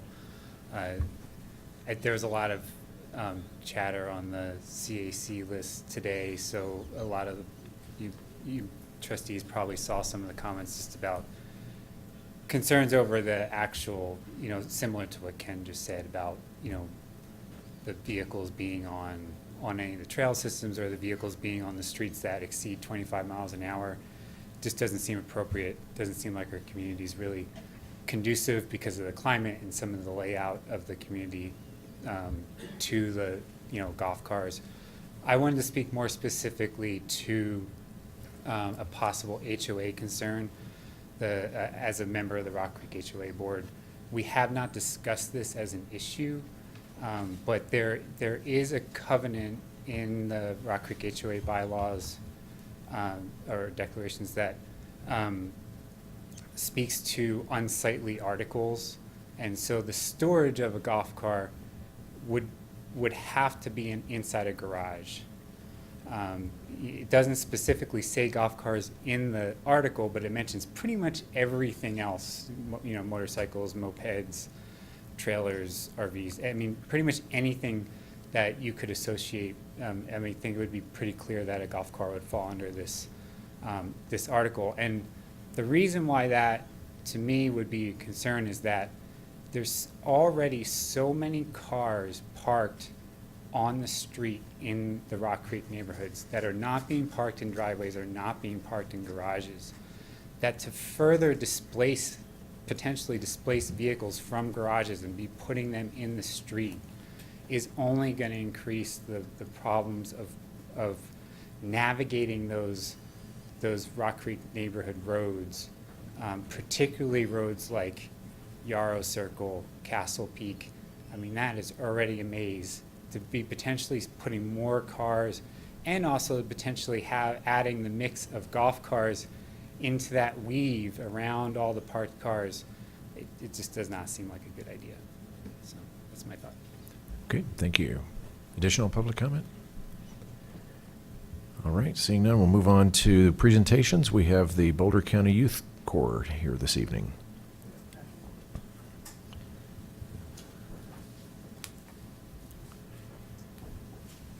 Patrick Hammer, town staff, would just like to, as we have done in the past, take a moment to recognize the Boulder County Youth Corps and the work that they've done with us. We've been working with them for several years, and they put in a ton of work this year, including work down at the historic kind of Hake Homestead in Original Town. Lots of trail work as always. They're always great about helping us with fence work, and you see them around town a lot. It's been a great addition. It's a great project, an opportunity for our kids to have employment within their own community. So just wanted to take a quick moment to recognize the Youth Corps kids and then maybe have them come up included. Thanks.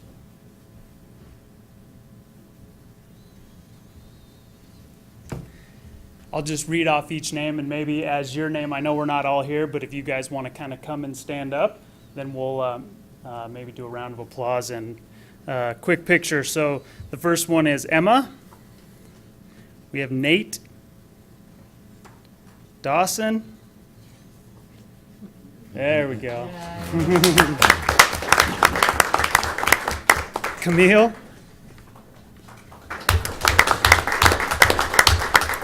Ava. Luke. Drew. Hunter.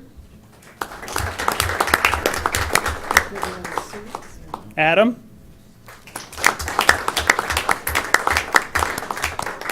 Elise. And then I'd also like to have Judy Wolf come up for the picture. Judy's with Boulder County. And actually, we have two other kiddos who worked, actually, I think these might even been the leaders of the group this year was Maya and Laura. And actually, I'm sorry, I think they were group members. And then actually, before I have Judy kind of come up to the front, I'd like Judy to say a couple quick words because we have another surprise for the group. Thank you so much. Judy Wolf, the program manager for the Boulder County Youth Corps, and I have to say these kids clean up pretty good because I saw them this summer in their sweaty t-shirts. Looking good. Well, it is my distinct honor this evening to make a surprise announcement, and I would like Tommy to come up. Tommy Frickin has been named the 2016 Youth Corps Sponsor of the Year. Congratulations.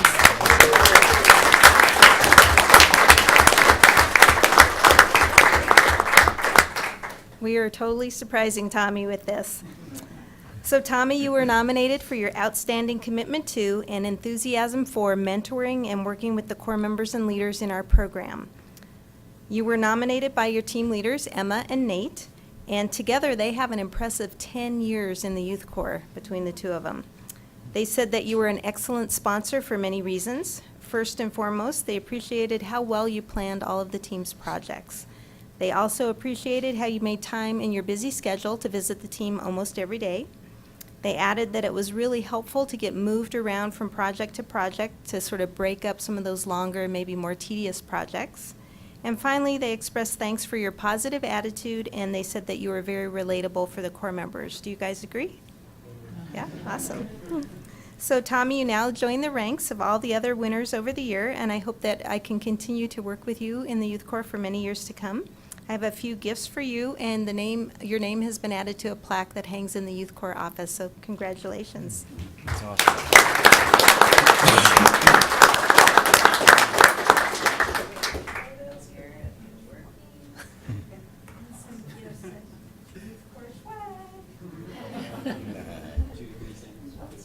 Why don't we have the board members rise and we can be behind them.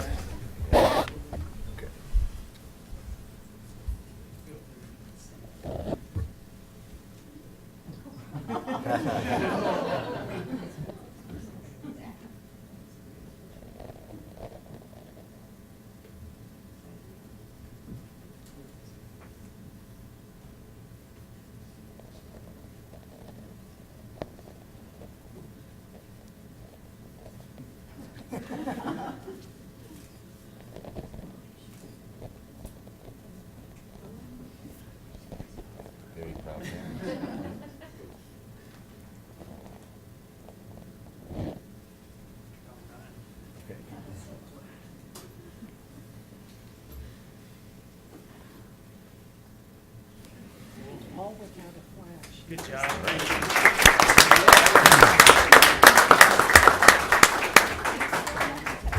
Thank you so much. All right, thank you very much for all of your work and for coming in tonight. It's been a great evening. We've had Youth Leadership Council and we've had our Youth Corps. That's great. All right, next we're on to the consent agenda. Item number 13. Have a motion to approve items A through G on the consent agenda. I so move. Motion by trustee Pennington, second by trustee Dolores. And I think we could do a regular vote on that. All those in favor? Okay, passes unanimous. Thank you. All right, trustee Pennington, you had 13H pulled. The only reason for bringing this forward is because, as I said, I sat silently during the candidate forums, and transparency was key, and it was a great reminder. And I think we do always want to be transparent about job performance and salaries of our key management staff. So just reading from the cover memo here, we're giving our town manager a well-deserved 3% salary increase effective January 1 and a $200 increase in his annual gym membership. That's all I have to say. So Okay. I can Make a motion. make a motion unless anybody else wants to add. I move we approve Town of Superior Resolution Number R72, Series 2016, a resolution of the Board of Trustees of the Town of Superior approving a sixth amendment to the employment agreement with Matthew G. Magley. I'll second. We have a motion by trustee Pennington, a second by trustee Gregoris, and we'll need a roll call vote on that. Sure. Pennington? Yes. Hanson? Yes. Gregoris? Yes. Paulson? Yes. Rozell? Yes. Sorelli? Yes. Okay, thank you. Motion passes. Next is item number 14, adoption of a resolution appointing a member to the Open Space Advisory Committee. Thank you, Mayor. Tonight, we have one candidate for the Open Space Advisory Committee. We have one vacancy as well. Andrew Kiewit was interviewed on September 26th. We continue to advertise for all of our committees as usual. And we have a open house for the advisory committees for anybody that's interested on Thursday, October 27th, so this Thursday. So anybody that's interested in, we have several vacancies on ProStack, a couple on RCAC, so if you're interested, I would encourage those to come down on the 27th. With that, the board can choose to appoint this candidate to the Open Space Advisory Committee or not, and we will continue to advertise. Okay, someone like to make a motion? Let me get to it. I'm distracted. I need to say this. I wanted to actually hear from the new owner of Superior Plaza, and I just saw the whole group leave. Hey, You're he's there. Good. He's here. Good, I want to hear from you. Okay, so now I'll do the other thing. Just a sec. Somebody else have it up? Go ahead and do it. Joe, go ahead. I move that we approve Town of Superior Resolution Number R-73. Yes. A resolution of the Board of Trustees of the Town of Superior making an appointment to the Open Space Advisory Committee, and that would be Andrew Quiet. Yes. Term expires June 2017. That's a short and sweet term. Yeah. I'll Okay, second. motion by trustee Sorelli, second by trustee Gregoris. All those in favor? Okay, passes unanimous. All right, thank you. All right, next. Mayor, Yes. maybe prior to us handling the next item, if you'd like to hear from the owner's representative for Superior Plaza, we can do that real quick and then move to budgets, if you're okay with that. Okay, sure. Sure, if you'd like to come up and introduce yourself and give us a few words. My name is Daniel Heyman. I come from Los Angeles, California. Together with my brother, we are making an investment in the Superior Plaza building. Looking forward to being involved in the city. As you can tell, I'm interested in having an opportunity to be involved in a city unlike where I come from, where I'm just one of millions. So it's interesting to be involved at a much more local level. I myself am a certified public accountant. I'm a third-generation one. As you may see from the brief introduction that we drafted with my attorney, I'm a third-generation one inheriting my grandfather's practice after my dad passed away at the age of 68 suddenly. That actually is what propelled us to be in the market to look for a building, and that's how we ended up here. His tragic passing was what brought me here. So it's interesting to be involved, and I look forward to working with the town. And you will find that although I am thousands of miles away, I'm actually quite interested in being involved. So I never want you to feel that we are some outside party that doesn't care. It's certainly something that my brother and I are taking very seriously. To give you a little background about me personally, I'm married with two small boys. My brother is also married with a daughter and son. I serve on my temple's board of directors, and in my way trying to be involved in my community in addition to my career and as a CPA, financial planner, and wealth manager. Is there any questions that I can answer? How did you even become aware of this opportunity to purchase this? The gentleman sitting next to me was my real estate broker, who also is a client of mine who I do some tax work for.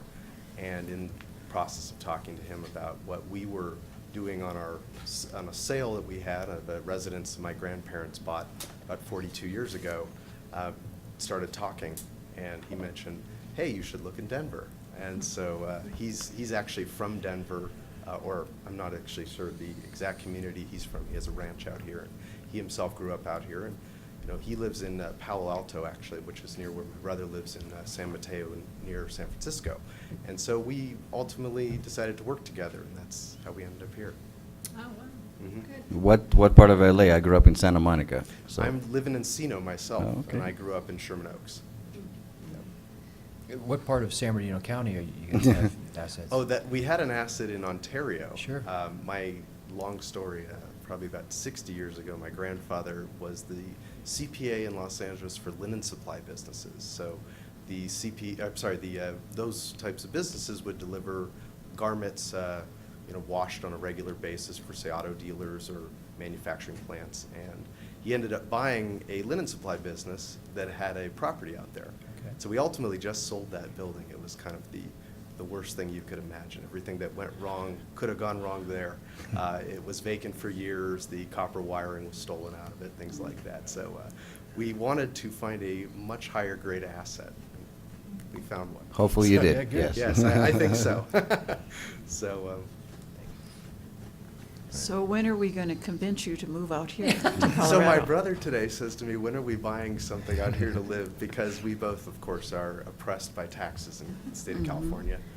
Unlike Colorado, we see at some points 11-12% tax rates. And Right. out here, I believe you guys are closer to 5. So, Mhm. and the school systems, you don't have to send your kids to private school. I'm involved in my temple specifically for that reason. Mm. I want to be involved in where my kids go to school, and the public schools around where we live are just simply not, if you can afford to not send your kid there, you would prefer not to, so. We have great schools here. Great schools. Absolutely, Yeah. yes. Yes. Got to see a bunch of your pupils here today, Yeah. which Yes. is very nice to see. And Right. California is the top feeder state to the University of Colorado. And I imagine a lot of people moving just to move here in general in the state, so. Oh, yeah. Yes. The only people that smile at our housing prices. However, I understand you've also had a boom here, which has made certain parts unaffordable as well, so. We did it 20 years ago and have no regrets. It's Mhm. been a great move here. Yeah. Welcome. Well, we Thank you very appreciate you much. coming. Yeah, we appreciate your You will see investment me- in the You will see community. me more frequently, I promise. This is the first day. We're hoping to close tomorrow, so. Okay, Well, great. stop by and check in at the meetings when you're in town. I intend to be here at least quarterly, so, and we have a local manager that will be helping us with the day-to-day activities, and so we're hoping to do no less of a job than they have been doing for the town, so. And there's plenty more opportunities in the schools, towns, and counties. I might be tapped out.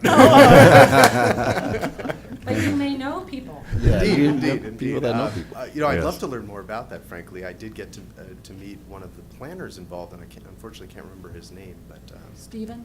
it was a young gentleman that met me at Village. Bill Jenks? Oh, maybe? I don't Bill recall, Jones. to be Oh, honest. yeah, I would well, be that's guessing. fine, that's fine. Yeah. We'll keep naming names and we'll be here till At one point, I'll say yes. Yeah. That's right. Now is the time to say yes. Indeed, indeed. That's right. Well, we appreciate you coming in tonight you, and thank you. Thank you. learning about our airport and everything Yeah, else. you sat Everything through else. so- everything. That was great. It was Definitely amazing. want to be involved, so appreciate Great. everybody for your questions, and thank you very much. Great, thank you. Thank you very much. All right, we are on to the public hearing now for public hearing and adoption of resolution amending the town's 2016 budget and ordinance amending amending the town's 2016 appropriations. Public hearing's now open. Proof of publication is confirmed.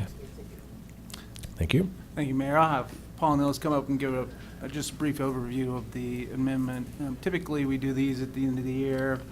In the past, some have been for additional revenues that we weren't expecting that we have to account for. We have some of that this year with the building permit revenue fees and other, vehicle use tax. And some years it's because we have expenses that were greater than estimated or budgeted for, or are going to need to carry over to the next year. So with that, I'll let Paul get into the details.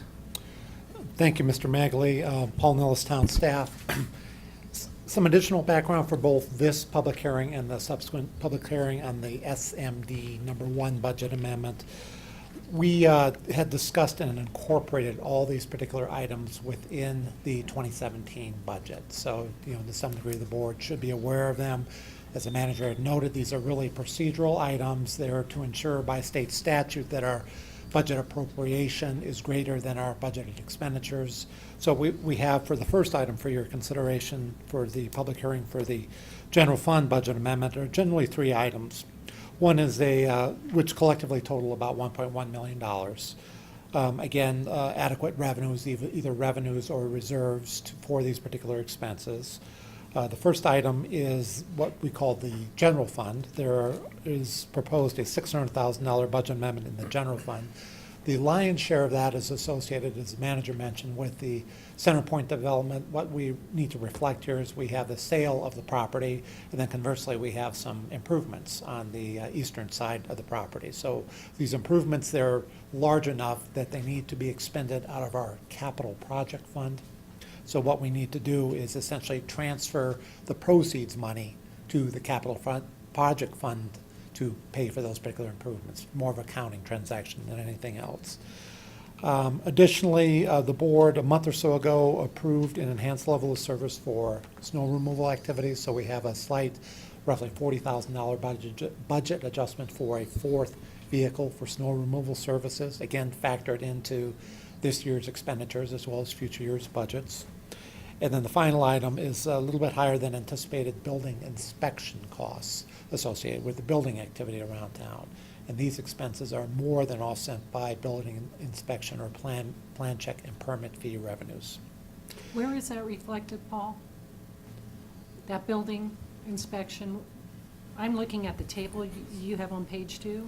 Is that what I'm supposed to be looking at? So that's incorporated within the table on page 2 for, I guess, our listeners' edification is a summary of the budgets on a gross basis, on what we call a fund-wide basis.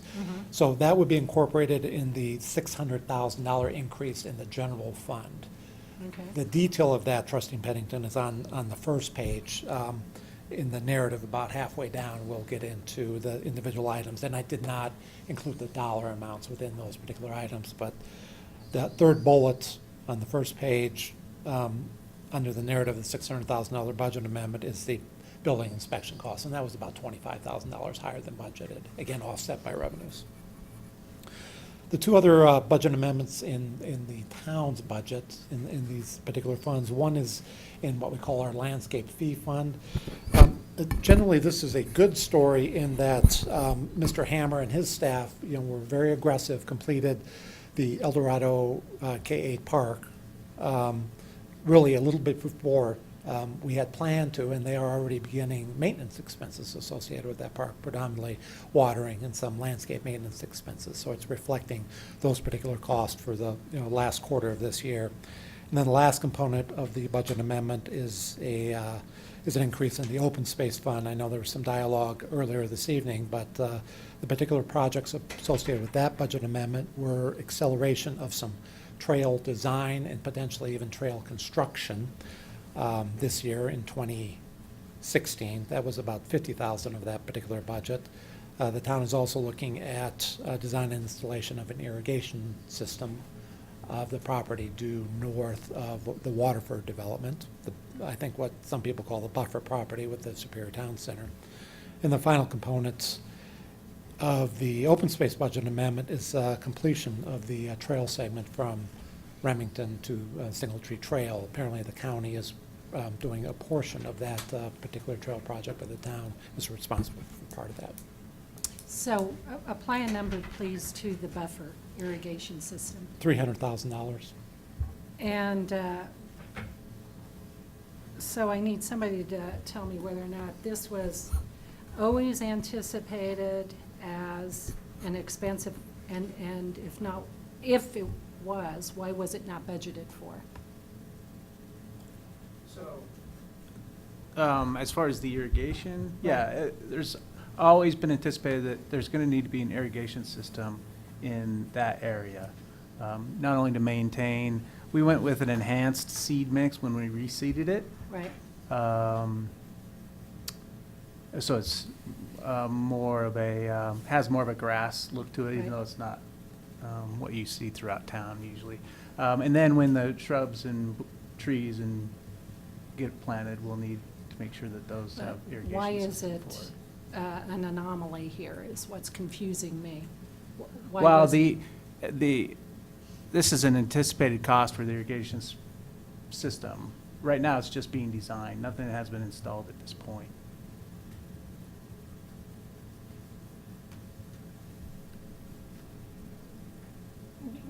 But why I'm confused. It's These a- are modifications to the 2016 budget, Mhm. right?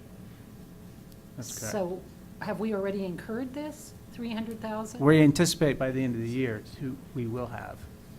So why was it not budgeted in the 2016 budget when we went through that whole This was budget direction I process? gave to Patrick Hammer, our Parks Director, to expedite the installation of this irrigation system, so we could maintain. After the Yes. restoration of the buffer? Yeah. And was this always anticipated to come out of the open space fund? Yes. Okay. Yep. Um, As well, when we'll have a final development plan that'll be adopted at some point in the next, early next year, is our anticipation by the board. And construction of that final development plan would come out of these funds as well, is the anticipation. Yeah, when you go through that process, I'm going to need some fairly clear understanding of what was in the original plan as our exposure on that, our liability on that, as opposed to what came to be our liability because of the mistakes that were made with the buffer. Again, transparency. Yeah. If we make mistakes, let's admit them, get past them, but let's not, so Yeah. let's be clear on that. And then the last bullet, I agree with Ken. It was my understanding that Remington was going to pay this full expense of the Coal Creek Crossing Trail. So how much is that? Is that $150K, the difference? 60,000. So, where do we come up with 500 if we have 50, 30, and 60? That's 410 to me. I'm missing something there. And just for conservancy's sake, we just, from the appropriation standpoint, we just typically round up. Because again, at the end of the day, at the end of the fiscal year, we need to be in compliance with state statute, which essentially means that you have to budget at or in excess of what you actually spend. So it's just giving us a little wiggle room. So it is only 410 and we're budgeting 500. Correct. Staff is proposing a budget number of 5,000 just to provide that semblance of a wiggle room, if in Okay, case. so if it's not actually spent, is it still retained as open space or has it then become general fund? It stays, anything budgeted, anything spent, anything in that open space fund remains in that dedicated open space fund. Okay, now going back to the 60K. Yeah. How did we come to owe that? So Remington Home has built, I think they're close to have finalizing the construction of that trail on the west side, up to the property line. And then there's a gap between the property line of where Boulder County begins and where the trail is in Boulder County. Boulder County is not funding that connection to that trail system. Did you ask him or just no?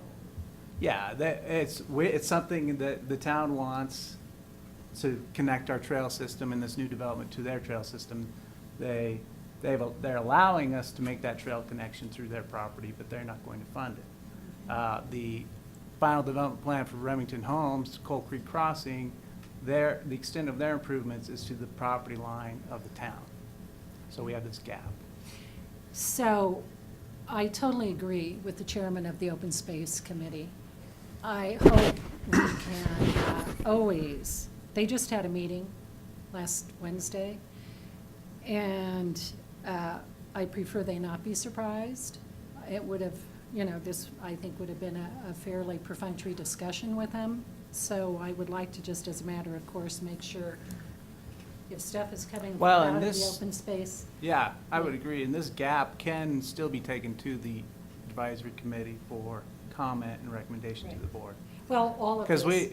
The trail's under construction now, but this construction of this gap has not begun. Yeah, but all of it should, when we know things, pass them by the committees is all Yeah. I'm asking. Yeah. Because I thought it was a very good catch by Ken of this, and they're just, if they're stewards of that fund, we got to treat them like stewards of that fund, because they are responsible for the expenditures made to that fund. Yep. Yeah, I'd like to piggyback on that comment, and I may be wrong, but, you know, up until this year, we've been fairly limited on the use of the open space funds and pretty much for acquisition, and we coordinated very closely with the Open Space Committee on acquisitions and use of the funds, and then, as I see it this year, they came forth very openly and said, you know, as a new mission to expand the use of the funds for some things like connecting the trails and so forth.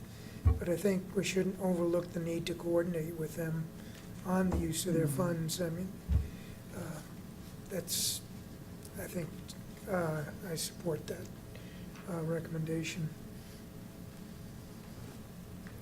Okay. Anyone have anything further? Or, Paul, do you have anything further? I do not, Mayor. Okay.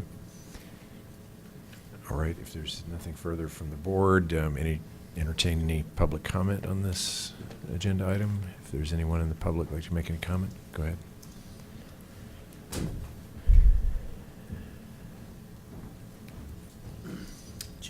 Jim Payne, Superior resident. Good evening. Just from my many years on OSAC, I thought the original ballot requirement was that everything goes through the Open Space Committee. Obviously, the board has to ultimately approve it. But isn't that a requirement of the original ballot language? Keep in mind, this is not, though, spending the money, this is just budgeting for it. We're not spending it yet. So- Okay. Some of Just- it's been spent. No, nothing's been spent yet, because it hasn't come before us. But is it a requirement? Kendra was shaking her head, no. Is No, that- there's no requirement in the ballot language that OSAC. I think there is There a is. requirement It's- for review. I can't remember whether it's the tax or the bond, but it's in there for one of them. And I Yeah. know I think these it's the funds. bond, but I'm not positive. Anyway, I'm just pointing that out. Thanks. Okay, thank you. I think, for me, though, let's keep in mind, this is just a budget exercise. There's no money being spent here. But you are appropriating the money. We're so- appropriating the yes. money so that we can spend it, right, right. But we haven't spent it yet. But Sandy's Has the suggestion expense been incurred? incurred? Have any of these expenses been incurred? It's the design of the enhanced trail system there, it's just under design. But The that gap cost for is- Coal Creek That Crossing. cost is being incurred as we speak, right? Because it's For the ongo- construction it's of the trails ongoing. has not occurred. That particular budget line has a $200,000 budget already.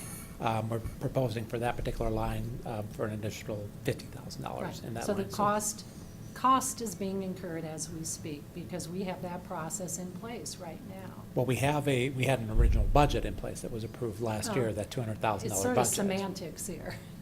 Well, there is- If we're there going to is- need 250 to Correct. pay for a process we've got in process, the money's being spent as we speak. Maybe not that exact set of $1 bills, but the line item. Well, there are a couple of components to that particular line. There's the design component, which the manager is discussing, and then there's potentially accelerated construction of two trails.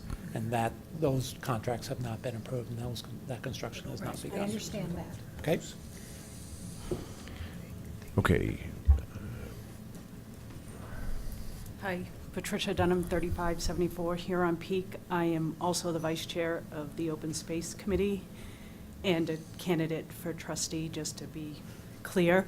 We did come this year and say that we were recommending that the fund be used for other things, but we did want to be clear that we didn't consider it the rainy day fund, that it really was supposed to be used for things that were improving the open space. So I did want to just reiterate what Trustee Sorelli was saying to that point. The second question that I do have is about the buffer zone, or whatever we're calling that. prior to the mistakes happening, that was, I don't believe, ever planned to be irrigated. So I'm curious how We never got to that decision. we never got to that decision, or, I don't know, I'm just curious, you know, because now, as it was stated, it will always remain coming out of the fund to be maintenance there, and I just want to be clear Well, on I where know that's Matt could going. probably clean this up better than I, but what, that buffer was always considered an open space landscaped buffer. And so the question is, how much landscaping is done on it? And then the decision was, if you're putting trees in there, you got to water them. You can't plant trees and bushes and not have them. They'll die immediately out there. So always intended to have it irrigated. The difference that happened somewhere along this process to this year was that there's a landscaping plan in the Superior Town Center PD Plan Amendment 1, 2, and 3 to actually landscape that buffer area. But then in the agreement that came about sometime a few months back, we as a town were told by the developer they'd give us that 225 feet and it's yours. Rather than waiting 2 years down the road, and then it's yours, town, and then that meant that we would actually landscape it. So it's no longer going to be landscaped by the developer. The developer's going to give us that. And therefore, then we're incurring now the expense of actually putting in the water to keep the trees and bushes alive that were always planned to be planted there. Not to keep green grass growing, but to keep trees along a trail and create a trail in there. So, which for open space enjoyment as part of the open space. So we kind of got ahead of ourselves and then we had to backstep, and now we're at the point where the developer's gonna give us sooner rather than later that land, turn it over to the town, and we're responsible for irrigating it and landscaping it. Okay. As open space with a trail.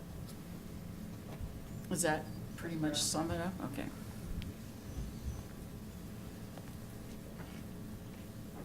Gladys Forshey, 404 South Third Avenue.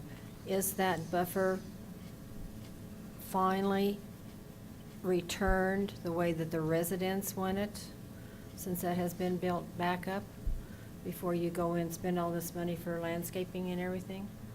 Is that buffer the way the residents want it, the way that it was before? Yes, it's not exactly as it was, but we've had an independent company come out to verify that it's, I forget within what percentage of what it was prior to. And I've walked it with other people, other neighbors and things, and it looks close. I mean, it looks more smooth, and Right. we've lost some of Yeah. the coyote ridges, the Yeah. coyote ditches, drainage area where the coyotes lived. But it's back to where it was, almost, except it's now smoothed out, Right. back to where it Yeah. was. And so what percentage might that be? I don't know, I'd have to look it up, but I can follow up with you on it. It's single-digit percentage Yes. differences. Yeah. All right, as long as Yeah. it's single digit. Yeah. Okay, because I think that's something that you definitely need to consider is if it passes the residents' inspection that has been screaming and hollering and battling for this, that it is returned to Right. that Right. way. And this landscaping is the only expense that the taxpayers is going to have to get this returned back? That's correct. And that's not part of the return. It was always intended that it would be landscaped with a trail. Landscape being like a managed open space, landscaping with a trail. But again, in order to put trees there, all the trees are dead that were out there because they've taken away the natural waterways that used to be there. There are no more ponds, there's no more water flowing anywhere there. So the trees that were there are now dead. And then now we need to put them back, but we have to water them in order to establish them and keep them alive. And the ponds could not be returned in this recreation of this area? There's only one pond that is still existing, and it's close to 36. The other pond was filled in on this side, and the ditches are gone. They're all gonna be, the irrigation ditches themselves will be buried, and the natural ditches are gone. Okay, so one irrigation ditch is, what ditch company is that in, then, up there? Well, there's the Farmers Irrigation Company, Reservoir Irrigation Company, and then, I don't know if there's another ditch company in that property or not. I'd have to And so check. were the ditch companies contacted as far Oh, yeah, as they've the all been- return? yeah, All they've of all that been. is all Yeah. taken care of, so there's no problems with it whatsoever? Yeah, there's no The problem with those. landscaping is the only thing, everything else is 100% settled? Right. Okay, thank you. Okay, thank you. Additional public comment? All right, anything further before we close the public hearing? Okay, public hearing's closed. Further discussion? Motion? I am perturbed about the way this has been handled with the open space money. Even I'm surprised by it, and you know how much I like being surprised by things. Patricia's exactly right. It was a huge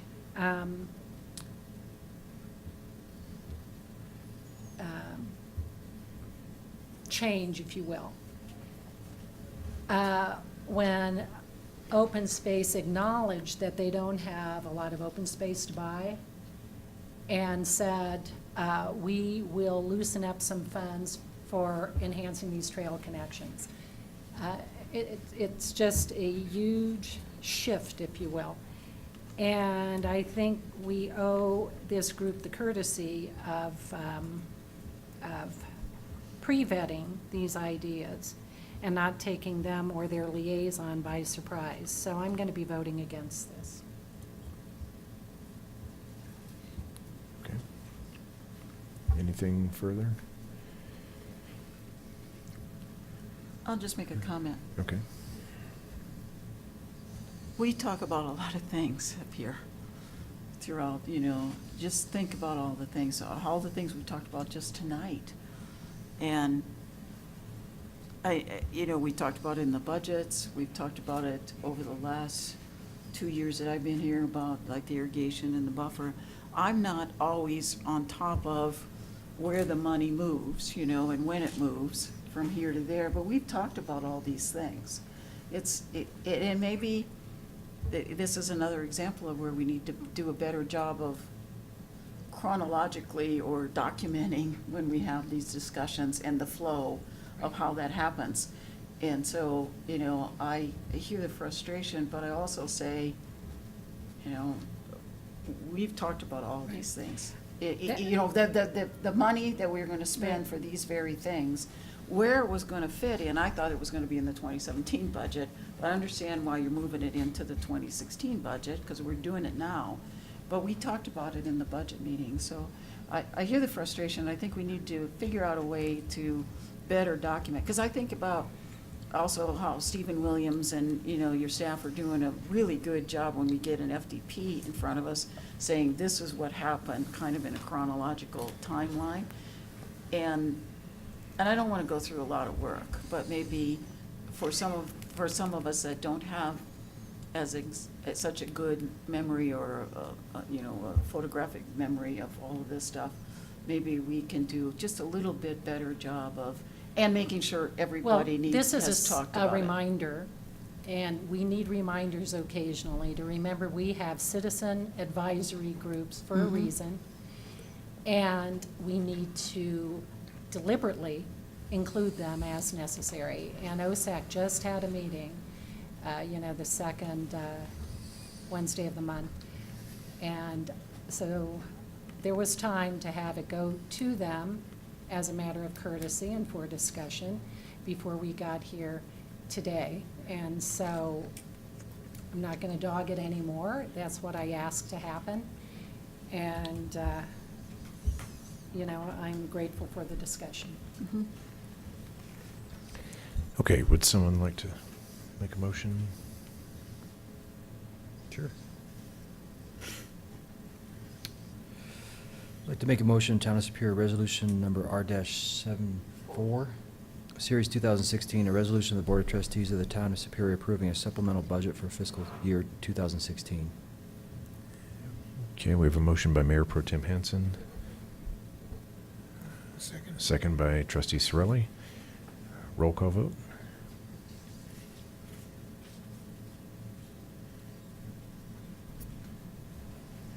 Hanson, Yes. Pennington, No.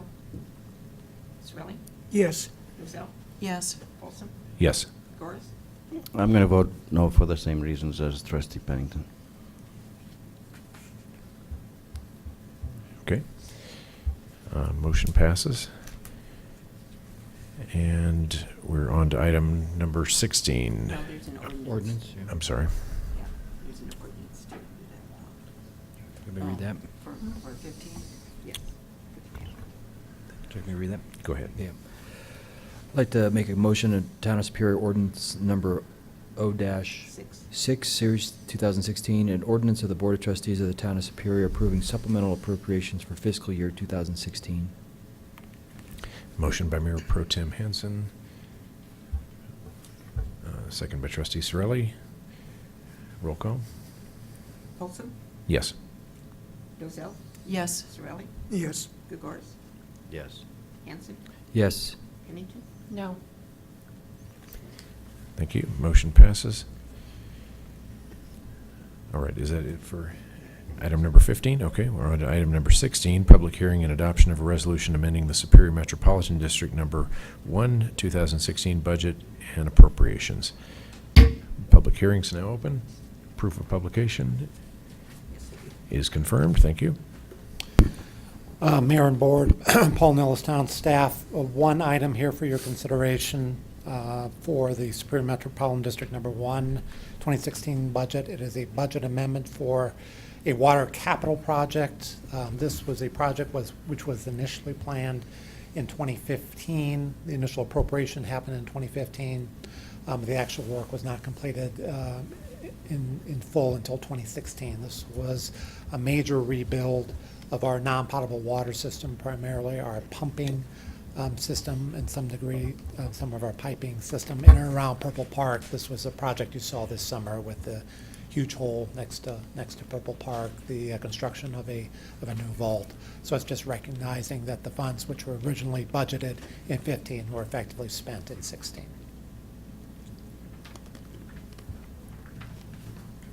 So this isn't an overage? It's an actual just moving the money again from one place, one year to another? For the most part, so the budget amendment, thank you for the clarification, Trustee Dozell. For the most part, roughly $450,000 of the budget is monies that were budgeted in 15, not spent in 15, subsequently spent in 16. The remaining $150,000 were some additional expenses associated with this particular project. Again, factored into the development of the 2017 budget, one of the components of this project was to essentially, currently, I don't want to get into too much detail, but prior to this project, all non-potable water was pumped up to a bladder tank that is buried on the south part of town. So it would come into Purple Park, the pump station would pump it all the way up to that $1.4 million bladder tank. That creates obviously some expensive energy costs, pumping costs, as well as we're having distribution issues associated with that. So part of this project and expansion of this project allowed us not only to pump water to that bladder tank, but also use Pond 5 as a storage and distribution vessel for our non-potable system, which was, absolutely integral, talking to any of our field staff and our engineers as it relates to the system. So that component of the project, now expanding the storage of our non-potable system to include pumping from Pond 5 was also included in the project. So this one actually shows we're approving another $150,000 versus what we thought That is for the correct, project. yes. Okay. I don't remember ever talking about that, but, I remember the other things that we just talked about before, Yeah. but. I don't remember Unfortunately, this. as we got to some of our enterprise operations, water and sewer. And, generally, we went through those projects a little bit quicker at the direction of the board, but this is, one of the essentially the only project that we need a budget amendment for. Again, for the most part, recognizing the expense this year was effectively budget for the most part in 2015. Okay, all right. I think that, okay. Most of the time we spend in the SMD one budget, when we get to that point of the Finance Committee review, we try to spend most of our time in the capital Sure. side of those budgets, because that's, where some of the larger the larger amounts are spent, as compared to just the normal maintenance of the plants and stuff. So we'll do we'll work on that for next year's review to maybe make sure we spend a little bit more time in those areas as we go through it with the board. The only comment I'm making is not moving the money that was already budgeted from one year to the next, but actually increasing, it by 150,000, which isn't chump change, it's. Right, yeah. Yeah, so that's the only comment I'm making, is that I don't remember us having a conversation, but this is one where I don't remember. And I'm not opposed to it, I just think, And to Trustee understand I that hear what you're saying, that we're just not moving money, we're actually adding to the budget. And- Spending more money than we anticipated. Right, and arguably as well, we always look, if in fact there's an overage with a project, we try to identify funding in another project. Yeah. We had identified potentially an expansion of the main potable water line that runs down McCaslin, which is, I think, I don't know what size line it is, but we were looking at needing to expand that line, thinking we were going to spend $200,000 on that particular project. Our engineers and our consultants looked at that, looked at the flows, and determined that the line size that we had was adequate, so we didn't spend the $200,000 on there. So there was, potentially a funding source, a project that we did not spend the funds on, that essentially are being reallocated to this project here. Okay, thank you. Okay. Any further questions, discussions? Okay, anyone like to make any public comments on this agenda item? Oh, come on. Okay. All right, anything further from the board before we close the public hearing? All right, public hearing's closed. Discussion?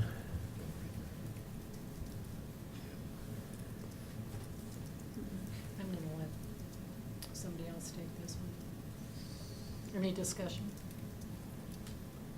Well, I just had my discussion, so. You want to read the? No, if we're ready. Okay, ready? Superior Metropolitan District Number 1, Resolution SMD Number 1-10, Series 2016. A resolution of the Board of Directors of the Superior Metropolitan District Number 1 approving a supplemental budget and appropriations for fiscal year 2016 involving $600,000. I'll second that. Okay, we have a motion by trustee Dazell and a second by trustee Gregoris. Roll call vote? Cirilli? Yes. Dozell? Yes. Folsom? Yes. Gregoris? Yes. Hanson? Yes. Pennington? Yes. Okay, motion passes. Anything further on that item? Okay. Item number 17 is adoption of an ordinance amending Chapter 8 of the Superior Municipal Code to allow the operation of low-speed electric vehicles and golf cars on public streets in the town. Thanks, Mayor. This ordinance was first discussed by the board at a meeting on August 8, 2016. At that time, the board had a number of questions about the ordinance, which staff went back and took a look at and was able to provide some additional information to the board. One of those items, specifically, the main item that I remember for the meeting was this concern about allowing, or how residents could use these vehicles and get to specific points in town, with Rock Creek Village being the one that staff identified and was discussed in prior public comment tonight on how residents could do that. After staff went back and looked at the map of the town, looked at different neighborhoods, I mean, we determined that there's no real way for a resident to use one of these vehicles that lives in Rock Creek or Original Town, or Sagamore or Ridge, without using one of the higher speed roads or our trail system. The Sergeant Jim Chamberlain's here tonight. He's available for questions, but the Sheriff's Office has concerns about allowing vehicles that have a speed limit of 25 miles an hour on roads that have a speed limit higher than that, 35 miles an hour or higher. And they specifically can't be allowed on state highways, such as Marshall Road. So with that, I mean, there's specific requirements under the model traffic code. You know, someone that's, to drive one of these vehicles has to be a licensed driver. The town of Erie, for example, requires people to be 21 years of age or older. So it doesn't have to be necessarily limited, a limit of 16 years of age. It could be higher than that. You know, and then it has to have seatbelts for passengers under a certain age in the vehicles and other safety requirements. But the biggest issue, I think, in town, or one of the biggest issues, is how these vehicles could access other points in town without going on these roadways, and there's just no way to do that. The town did adopt allowing electric assisted bicycles, which is a vehicle having 2 tandem wheels or 2 parallel wheels and 1 forward wheel. And then also electronic personal assistive mobility device, which is basically the self-balancing 2-wheeled, I forget what they're called, but. Segway. Yeah. The things that explode?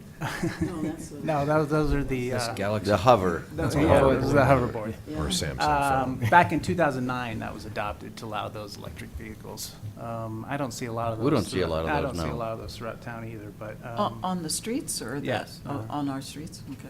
Can't make up the hills. Wait, before I answer that, let me just double check. Yes, sidewalks, bicycle lanes, bicycle paths. So not on the streets? Not, well, the bicycle lane is on the street, but it's Oh, separated. okay, all right. You know, as I mentioned, the sheriff's office has issue with them being on Rock Creek Parkway or Colton Road. This is something that I think it's a board decision on your comfortability with that, allowing that. The other option you could have is you could allow them not on those roads, so it would just be contained to the neighborhoods. Staff and I think the sheriff's office agree that allowing them on the trails is not a good idea because of the conflict with pedestrians and bicyclists. I don't know if Kendra has any additional comments, but that's a summary of the staff, where we're at. Just one comment from me, and that relates to liability insurance, and I had this wrong the last time because the model traffic code requires liability insurance, but it only requires liability insurance for vehicles that are registered, and you can't register a golf cart. So that Erie ordinance specifically does have a requirement for liability insurance. That is not in this ordinance. I would suggest if we're going further with this ordinance, that be inserted, because originally my answer was, oh, sure, they're required to be insured, but they can't be insured because it's a funny way. It's all has to do with the VIN number, so, and how How is that relates. Erie requiring? It's in their ordinance. Through It their simply says they ordinance. must have liability insurance in their ordinance. Do they specify the limit? I don't think so, but I'll look. And in the staff memo, it recommends that we have liability, but it's not in the I ordinance. didn't add it to the Yeah. ordinance, exactly. So I would suggest that would be. It would need to be added, It would need to be added, but I'll look up Aries right now and find out what their amount is. Because they are offering it. There is now golf cart specific liability insurance. So I'm confused. Are we going to make these registered then, so they can't have? They can't insurance? register That's what you So said. how are we going to do this? through the ordinance. What I'm saying is the state, what I had answered last time was, oh, well, the state requires liability insurance for all vehicles on the roadways. But they don't in this case, because the way the state ties insurance is by a VIN number. These don't have VIN numbers. Therefore, we can't, the state won't enforce it. That's not part of the state requirement. So in order to we can make it a local requirement. It would just be separate. That's what Erie has done. I don't think Lyons did that, but Erie has. So if we want to, we could make that part of the ordinance, and I would simply make that amendment tonight if you want to move forward with this. But I will find out the amounts from the Erie ordinance. Okay. So going back to several years ago when this was first brought up, I have been, I think, in favor of golf carts in our community. I have this romanticized version of, driving around golf carts. Hey, neighbor, hey, how you doing? And just like, just having. But unfortunately, practically speaking, and safety-wise, it's becoming more and more apparent to me that the way that the structure of Superior and McCaslin and Rock Creek and, I'm thinking about the roundabout. I mean, really, I could see just all sorts of potential accidents and people getting hurt, and that's not the whole point of this. I wish we lived in a community where we could have golf carts, and I think it'll be a lot of fun, but I don't think this is the right community, unfortunately, and I'm with a heavy heart I say this, because I really wanted this to pass. But at this point, I think I would vote against it. I'll just come forth and say I'm going to vote against it. Well, I'm of the appropriate age for a retirement community. This isn't a retirement community, and it's not a private community, and I think it's adding a mix to our roads, even the 25-mile-per-hour roads that we don't need. And while I support being out and about, walking and riding bikes and running is still good things to do, and you can say hi to your neighbors that way. And so I just don't think it's a wise step for us. And this, as the mayor instructed me recently, it's a 4-square-mile community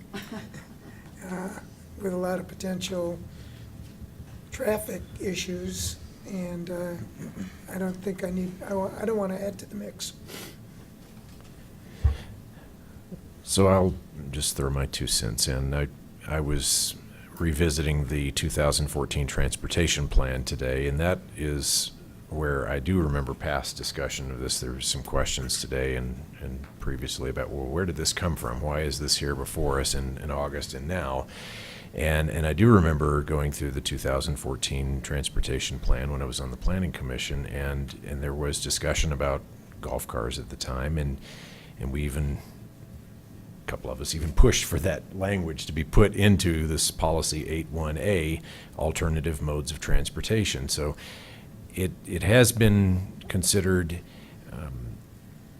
and I remain optimistic that someday it could happen. I fully acknowledge all of the challenges that have been brought forth here tonight, and if it's not meant to be, it's not meant to be. So I don't think we need to belabor it because but I do think it is one of those things that if adopted, it would adopt slowly. People would gradually get them and use them for short trips. Sagamore and Original Town today could use it to zip back and forth to the marketplace. I think that would be fantastic. Rock Creek, you could, a large number of people live in the community that are adjacent to schools, and they could use it to take kids to school. I don't envision using them on, in rush hour to, take kids to school, but our neighborhood streets are not what I would call rush hour. And the real win for me is the connectivity to town center. I mean, we are many, many years away from that, but it will happen, hopefully, that Rock Creek gets connected to town center through Coal Creek. And I would love for people to have the option to get to and from all of the great things that will be going on in town center without having to get into a car and go down McCaslin. And I do think people are intelligent enough not to drive these things in the snow and not to leave without a full charge so they get stuck on a hill and all of the things. But I mean, golf courses are hilly, and I've been on plenty of them, and they work just fine on hills for the most part. So anyhow, I remain optimistic about it, but I also acknowledge that we're probably not there tonight. So go ahead. I just think there's too many questions yet, and even getting down to if we did have the town center built out, where will you park them? Where do they park when they're at home? you know, we'd have to go through the HOA, and I don't think that's happened. Even somebody mentioned that earlier. There's just too many questions and about it. And the thing that I like better was from the ULI TAP panel, was that we someday in Superior are going to need some kind of a connector shuttle that, you know, I hate to use the word shuttle because that conjures up all kinds of bad things, but some kind of a connector that connects people in our little 4-square-mile town to all of the great places within Superior. And that's what we should be thinking about, rather than trying to make an old idea fit into a new world.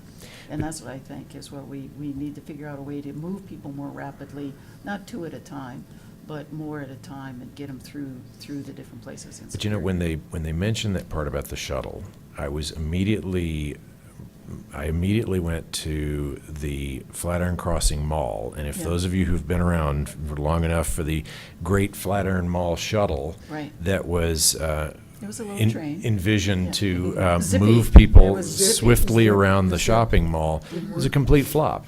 Nobody used it. I mean, kids used it. Kids used it to. Yeah, we or took parents grandkids used it to there and rode entertain them their on bike, toddlers, on the but train. so But it's not it- to go it- back to the old idea, try to think of something new. I just think we've got too many obstacles at the moment to get to drive I two agree. people to what? To Safeway, or maybe possibly, I don't know where else, you know? Okay. And the only way I could do it personally is if I could drive on Rock Creek Parkway, you know, so, anyway. Okay. I think we're not ready for it. So, Okay. like you said, Well, let's not belabor it anymore. Would Let's- someone like to ceremoniously propose the I'll make the ordinance? motion. So I can vote for it, and it will I wanted not to hear pass. from Chris, because Chris, when we had this second preliminary it. discussion, you were not here. Right. So I've been a supporter of this since before we got on the board in 2010. I do think it's a good idea. I think it's something that could work in the town, and there was significant discussion about having Coal Creek Drive go down to the town center, and then that would be of a slope that would allow us to take electric vehicles down. Segways, but we talked a lot about having golf carts go into the town center, and we had discussions about having charging stations down there and specific places for them to park. So those discussions were had. I still support this.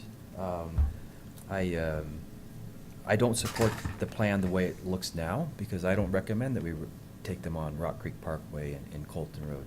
The speed limits there are 35 miles an hour, and we know that cars typically will go 40 or 45 miles an hour. So if you've got a golf cart that can only go 25 max, you've got cars that are going 20 miles an hour faster than them, and I think that's extremely dangerous.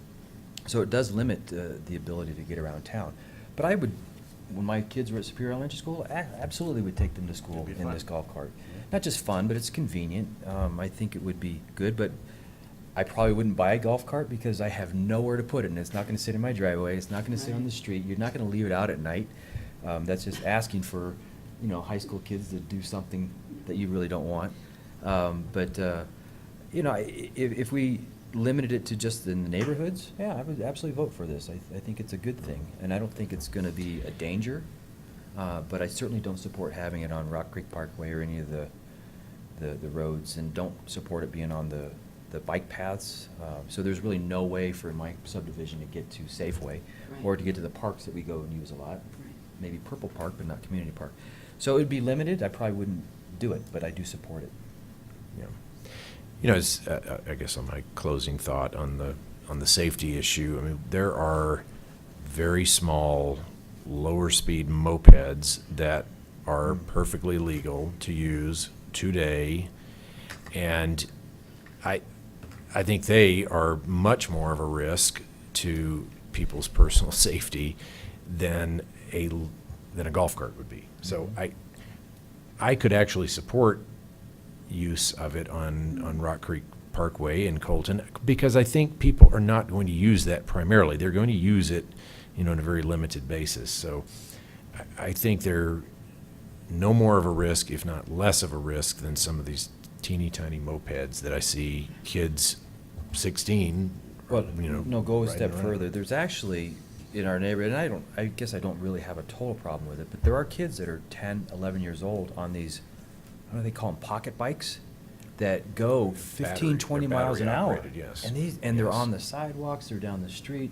So to me, that's much more dangerous Which- than an 18-year-old That's not on a allowed. golf cart. Which they're not allowed. That's not allowed so. per ordinance. On to- what? To go on the sidewalks. Oh, and the the sidewalks, trails. yeah, but. And the trails. On the streets. So- But it's happening on the streets, and I'm told that it's legal. But Jim, not on the streets No. with kids that are 11 years old on the little pocket bikes? No, Go, it's no. not allowed. Yeah. While we're asking legality, how about these gas-powered scooters, you know, the Gas-powered. Razor scooters? Yeah, Uh, you stand on and, yeah. A yeah. dad and his daughter were on the sidewalk and literally forced us off the sidewalk going, speeding one after the other. Are those allowed on the sidewalk? Nope. Okay, I would have said something, but I thought. Gas-powered? Yeah. Any All I know is motorized going mighty fast. They're not scooters foot are not powered. allowed on any And they're trails either or battery sidewalks. powered or gas powered on the sidewalk. And I would have made a stink, except the dad was leading the daughter. The dad was forcing That's us off, when you and the daughter was following behind, having a gay old time, as we had to jump off the curb. Anyway, so that's good to know. But for all the reasons here that are already been stated, I just think this would be a very, very dangerous policy for the town. But I want to go to the bigger issues. One, I just happened to Google safety of, what are these things called? LEVs. Something EV on the end. And I came up with study after study that in any type of accident, even with a Mini going into the side of a golf cart, there was serious bodily injury or death. And so I would have liked to have seen that safety issue a little more thoroughly addressed in the cover memo, because I think that ultimately is the straw that broke the camel's back on this. And two, I don't believe we engaged in one iota of public process on this. And thank heavens for the CAC today, because we had very thorough, very, I don't know, 20. Robust. Robust. Discussion of this from the residents' perspective, and we shouldn't have waited to the day of a meeting, hoping that somebody put it out there, and then we have a robust discussion of it. So, this literally, I'll say it again, said it last time, but it fits. We put the cart before the horse here, and we should have had this resident discussion before we ever got to this trustee discussion. So, totally against it. Glad everybody else is, and so somebody can read that. Except, So, just- except me. Just for clarification purposes, did you say a Mini as in a Mini Cooper versus a golf cart? Like an actual cart? Yeah, but that's a small car. Take the smallest, Any vehicle on the road. No, I get Against it. They're gonna, golf no, I get it. They're gonna cart. lose. An yeah. LEV. I get it. Even a LEDs. smart car, which is even smarter. No, that's Yes. what it was. It wasn't a Oh, Mini, okay, it was a smart car. I sent the study to you, didn't you? Yeah, no, I know read that it? because you look like No. a smart car. That's where you threw me Anyway, off. it was a smart car. So they took Hmm. deliberately the smallest thing on the road against this, and still Well, was very obviously, yes. substantial, death. And we may think we want to have fun out there, but one person dies as a result of this, it's no Well, you longer could, fun. the same thing, I mean, just to play devil's advocate, motorcycles. I mean, you have the smallest Mini Cooper Mm-hmm. runs into a motorcyclist at 20 miles an hour, and that motorcyclist could die. I agree, I'm So- not litigating every possibility, but I will say, in Montreal, when we lived there, 14-year-olds, you can't drive in Montreal by yourself in a car until you're 17. So between that age of 14, 15, 16, 17, they had, was it 50cc mopeds? And all the kids had them. And the community was very aware of all of this and trained, and the kids had to pass exams and all this kind of stuff to get their license to do this. I'm not, but when you step on the gas of one of those small mopeds, you go more than what the max on these I heard was 23 miles an hour. They can't go anywhere. If something's coming at them, they can't speed up to get out of the way, right? So anyway, we're down this road, but it does point to a couple of process issues. One is the thoroughness of the cover memo, and two is the public engagement. I that- mean, we've talked about it for years. This isn't. But we didn't come up never the last have couple of had weeks. public engagement. We've had trustee engagement. Well, that's Okay, a why point of don't- order. Are we going to ask Why don't for we more? do, yeah, why don't we do public. public comment for anyone who'd there's like to any make more. public comment on this? And then Right. I have one to read. Gladys wants a golf cart. She's got it. She's got her You have a golf cart? Volkswagen Beetle. It's not a cart, though, it's a car, golf car, it says. Gladys, 4404 South Avenue, South Third Avenue. Joe, I agree with you. I'm at the age that a golf cart would be nice to get around. But as an insurance agent, I'm telling you, it is absolutely, absolutely hazardous to, when we have winds here, if they blow a full trash barrel across the street, what's it gonna do That's a to a good golf point. cart? You haven't even discussed that. You've discussed ice and other things, but Mother Nature's gonna control. I don't care what you decide to do, but it is just tremendously hazardous. And you just can't possibly vote to have this ordinance, and then, God forbid, something happens. Where's the guilt going to be? On you. You're right. Okay, additional public comment? Matt, can I, a quick question? If in the future, we became a golf cart-friendly community, easily accessible, can we actually have owners come to town hall and register it with the town? It's a possibility. Like a small business would Yeah, it's- have to register with the town? From a legal perspective, yes. Practically, I won't answer that part of it. The HOA. I wouldn't imagine that it would be a tremendous amount, so I think that's something we could manage. Yeah. We just have to figure out how it was gonna work. Yeah, I would suggest it, because then you can make sure you know who has them, that they know the rules, and then they'd have to show proof of insurance when they do it with the town. So all those little things that we would require, then they would be aware of. Okay. Okay, Jim Payne, Superior resident, you've deliberated, I'm not going to add to that. I just want to make a comment for historical purposes. This came up around 2008, some of you were even here, and it'll probably come up another 6 or however many years. I think it's a little muddy when you're mixing LEVs and golf carts. They're very different things. It's inconceivable that you could ever, under even the best circumstances, have golf carts. LEVs, also known as NEVs for neighborhood electric vehicles, are different. And that's what's been where the progress and the advance has been in some other cities. So just as a note, next time it comes up, you need to clarify between golf carts, which I don't ever see happening here on our streets, and the possibility of a car-like LEV, which still, I think, don't make sense now, but maybe someday they will. Thank you. Okay, thank you. Any additional public comment? Do we even have to Okay. bring this up or not? I Can say you we just vote on withdraw? it to send a message. No, you want Well- to If just. Mayor Hold wants on. to- I've got one more public comment that was emailed and requested that I read. So I'll read it.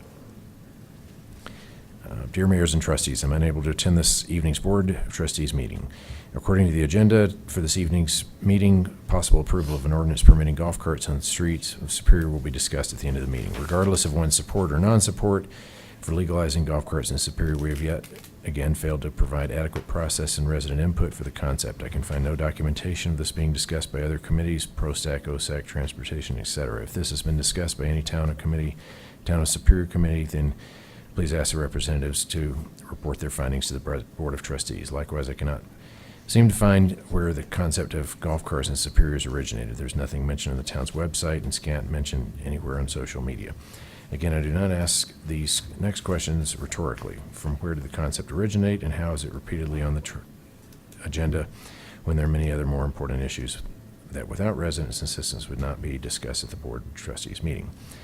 We have several failures in terms of adhering to adequate public process regarding pool cover, illegally excavated residential buffer, and premature plans to expand town halls, only to name a few, that have resulted in frustrating the people who elect you to uphold the residents' right to adequate government process and transparency. Here again is yet another proposed ordinance of our local government has deprived residents of adequate and transparent process, except this time it's about golf carts.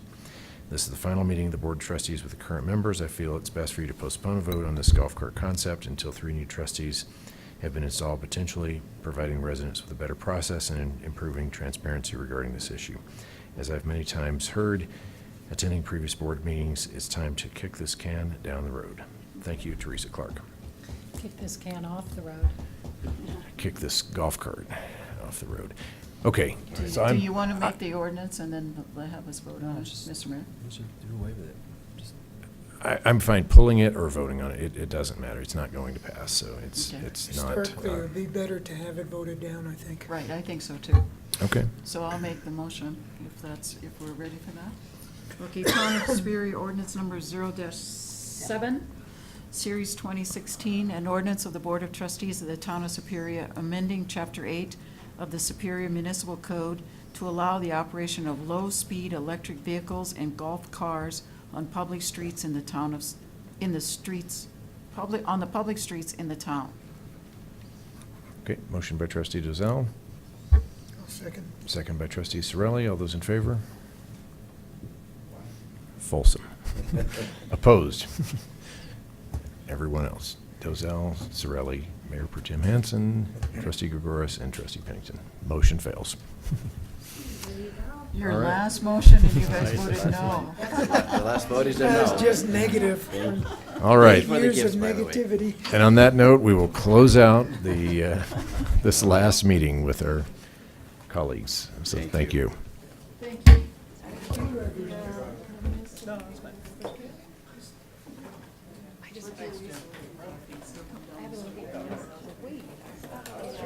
That I looked into. I have Paul's office and watched the game until the last Oh, you did? I know I had it up here. I had this, yeah. Just said the score. Not, it was 24-9. 9.